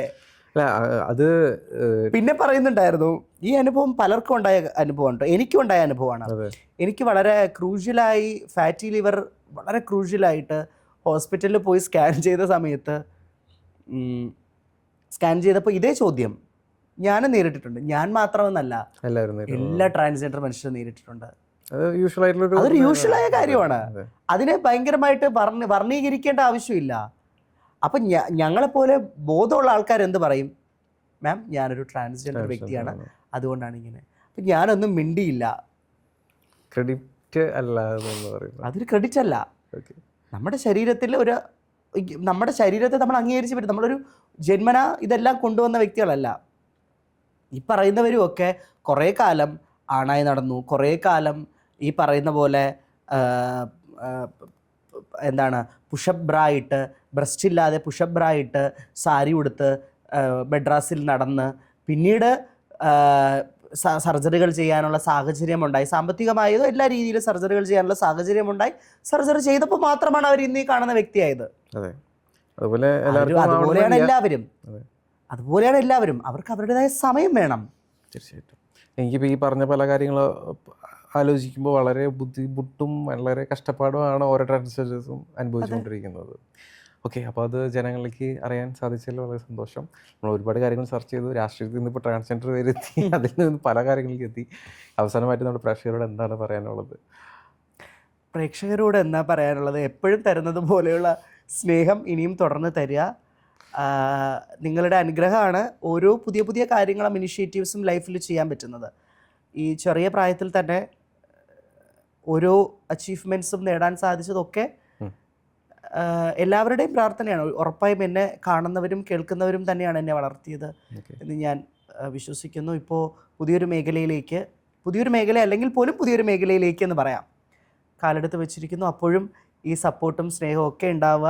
പിന്നെ സൈബർ ബുള്ളി ചെയ്യുന്നവർ അതും തുടരുക. കാരണം അതും ഒരു സപ്പോർട്ടാണ് ഒരു തരത്തിൽ. അപ്പോൾ ആ സപ്പോർട്ടും നിങ്ങൾ തുടരുക. അതും ഒരു തരത്തിലുള്ളൊരു വളർച്ചയാണ്. അത്രയേ ഉള്ളൂ. അപ്പോൾ ഒരു ആക്ടിവിസ്റ്റ് എന്ന് ഒറ്റയ്ക്ക് നിൽക്കുമ്പോൾ ഒരു അവസാനിപ്പിക്കുന്ന ഒരു കാര്യം പെട്ടെന്ന് ഓർമ്മ വന്നതാണ്. ആക്ടിവിസ്റ്റ് എന്ന് ഒറ്റയ്ക്ക് നിൽക്കുന്ന സമയത്ത് നമുക്ക് ഒരു സംഘത്തിൻ്റെ സപ്പോർട്ടില്ല, ഒറ്റയ്ക്കാണ് നിൽക്കുന്നത്. നമ്മുടെ ആരോടും എന്ത് വേണമെങ്കിലും സംസാരിക്കാം, എവിടെയും സംസാരിക്കാം, അഭിപ്രായം ഉയർത്താം എന്നുള്ളൊരു അധികാരമുണ്ട് ആക്ടിവിസ്റ്റ് എന്ന രീതിയിൽ. എന്നാൽ ഇപ്പോൾ ഒരു സംഘത്തിൽ ചേർന്നിരിക്കുകയാണ്, അല്ലെങ്കിൽ ഒരു അണിയുടെ പ്രവൃത്തിയായിട്ട് നിൽക്കുകയാണ്. അപ്പോൾ ഇനി ആക്ടിവിസ്റ്റായിട്ട് ഇനിയും തുടരൂ, ഇനി അവരുടെ ഒരു ലാഞ്ചന അല്ലെങ്കിൽ ഒരു കാറ്റടിക്കുമോ എന്നുള്ളതാണ് ആൾക്കാർക്കറിയേണ്ടത്. ഞാൻ നേരത്തെ പറഞ്ഞതുപോലെ തന്നെ ഞാൻ എല്ലാ കാലത്തും ഞാൻ ദേശീയതയിൽ വിശ്വസിച്ചിരുന്ന ഒരു രാഷ്ട്രീയ ബോധം തന്നെയായിരുന്നു എന്നത്. അന്നും പ്രവർത്തിച്ചിരുന്നു, ആക്ടിവിസ്റ്റായി പ്രവർത്തിച്ചിരുന്നു, എല്ലാ മേഖലകളിലും പ്രവർത്തിച്ചിരുന്നു. അതുപോലെ തന്നെ ഇനി അങ്ങോട്ടും തുടരും. രാഷ്ട്രീയപരമായി ഞാൻ ഉറപ്പായും വിശ്വസിക്കുന്നത് ആ ചുമതല എന്നെ കൂടുതൽ ഊർജ്ജസ്വലതയോടുകൂടി കൂടുതൽ പ്രവർത്തിക്കാൻ എനിക്ക് അതിനുള്ളൊരു മോട്ടിവേഷൻ തരും, അതിനുവേണ്ടി എൻ്റെ കൂടെ നിൽക്കുമെന്നുള്ളതാണ് ഞാൻ അടിയുറച്ച് വിശ്വസിക്കുന്നത്. അങ്ങനെ ഒരു ലാഞ്ചന ഉണ്ടാവില്ല, അങ്ങനെ ഉണ്ടായാൽ തന്നെ എന്ത് ലാഞ്ചന? ഉണ്ടാവില്ല എന്ന് നമുക്ക് വിശ്വസിക്കാൻ ഇനി വരുന്ന ആളുകളും കണ്ടറിയാം എന്ന് പറയുന്നു. Anyway, all the best. എന്തായാലും കലയും രാഷ്ട്രീയവും മുന്നോട്ട് പോകട്ടെ, എന്നും പ്രതികരിക്കാനുള്ള ശക്തി ഉണ്ടാവട്ടെ, നല്ലത് വരട്ടെ എന്ന ആശംസയോടെ ഞാൻ നിർത്തുകയാണ്. നമുക്കിനി അടുത്ത അതിഥിയുമായിട്ട് വീണ്ടും കണ്ടുമുട്ടാം. This R G Kiran signing off from My Media Originals. By.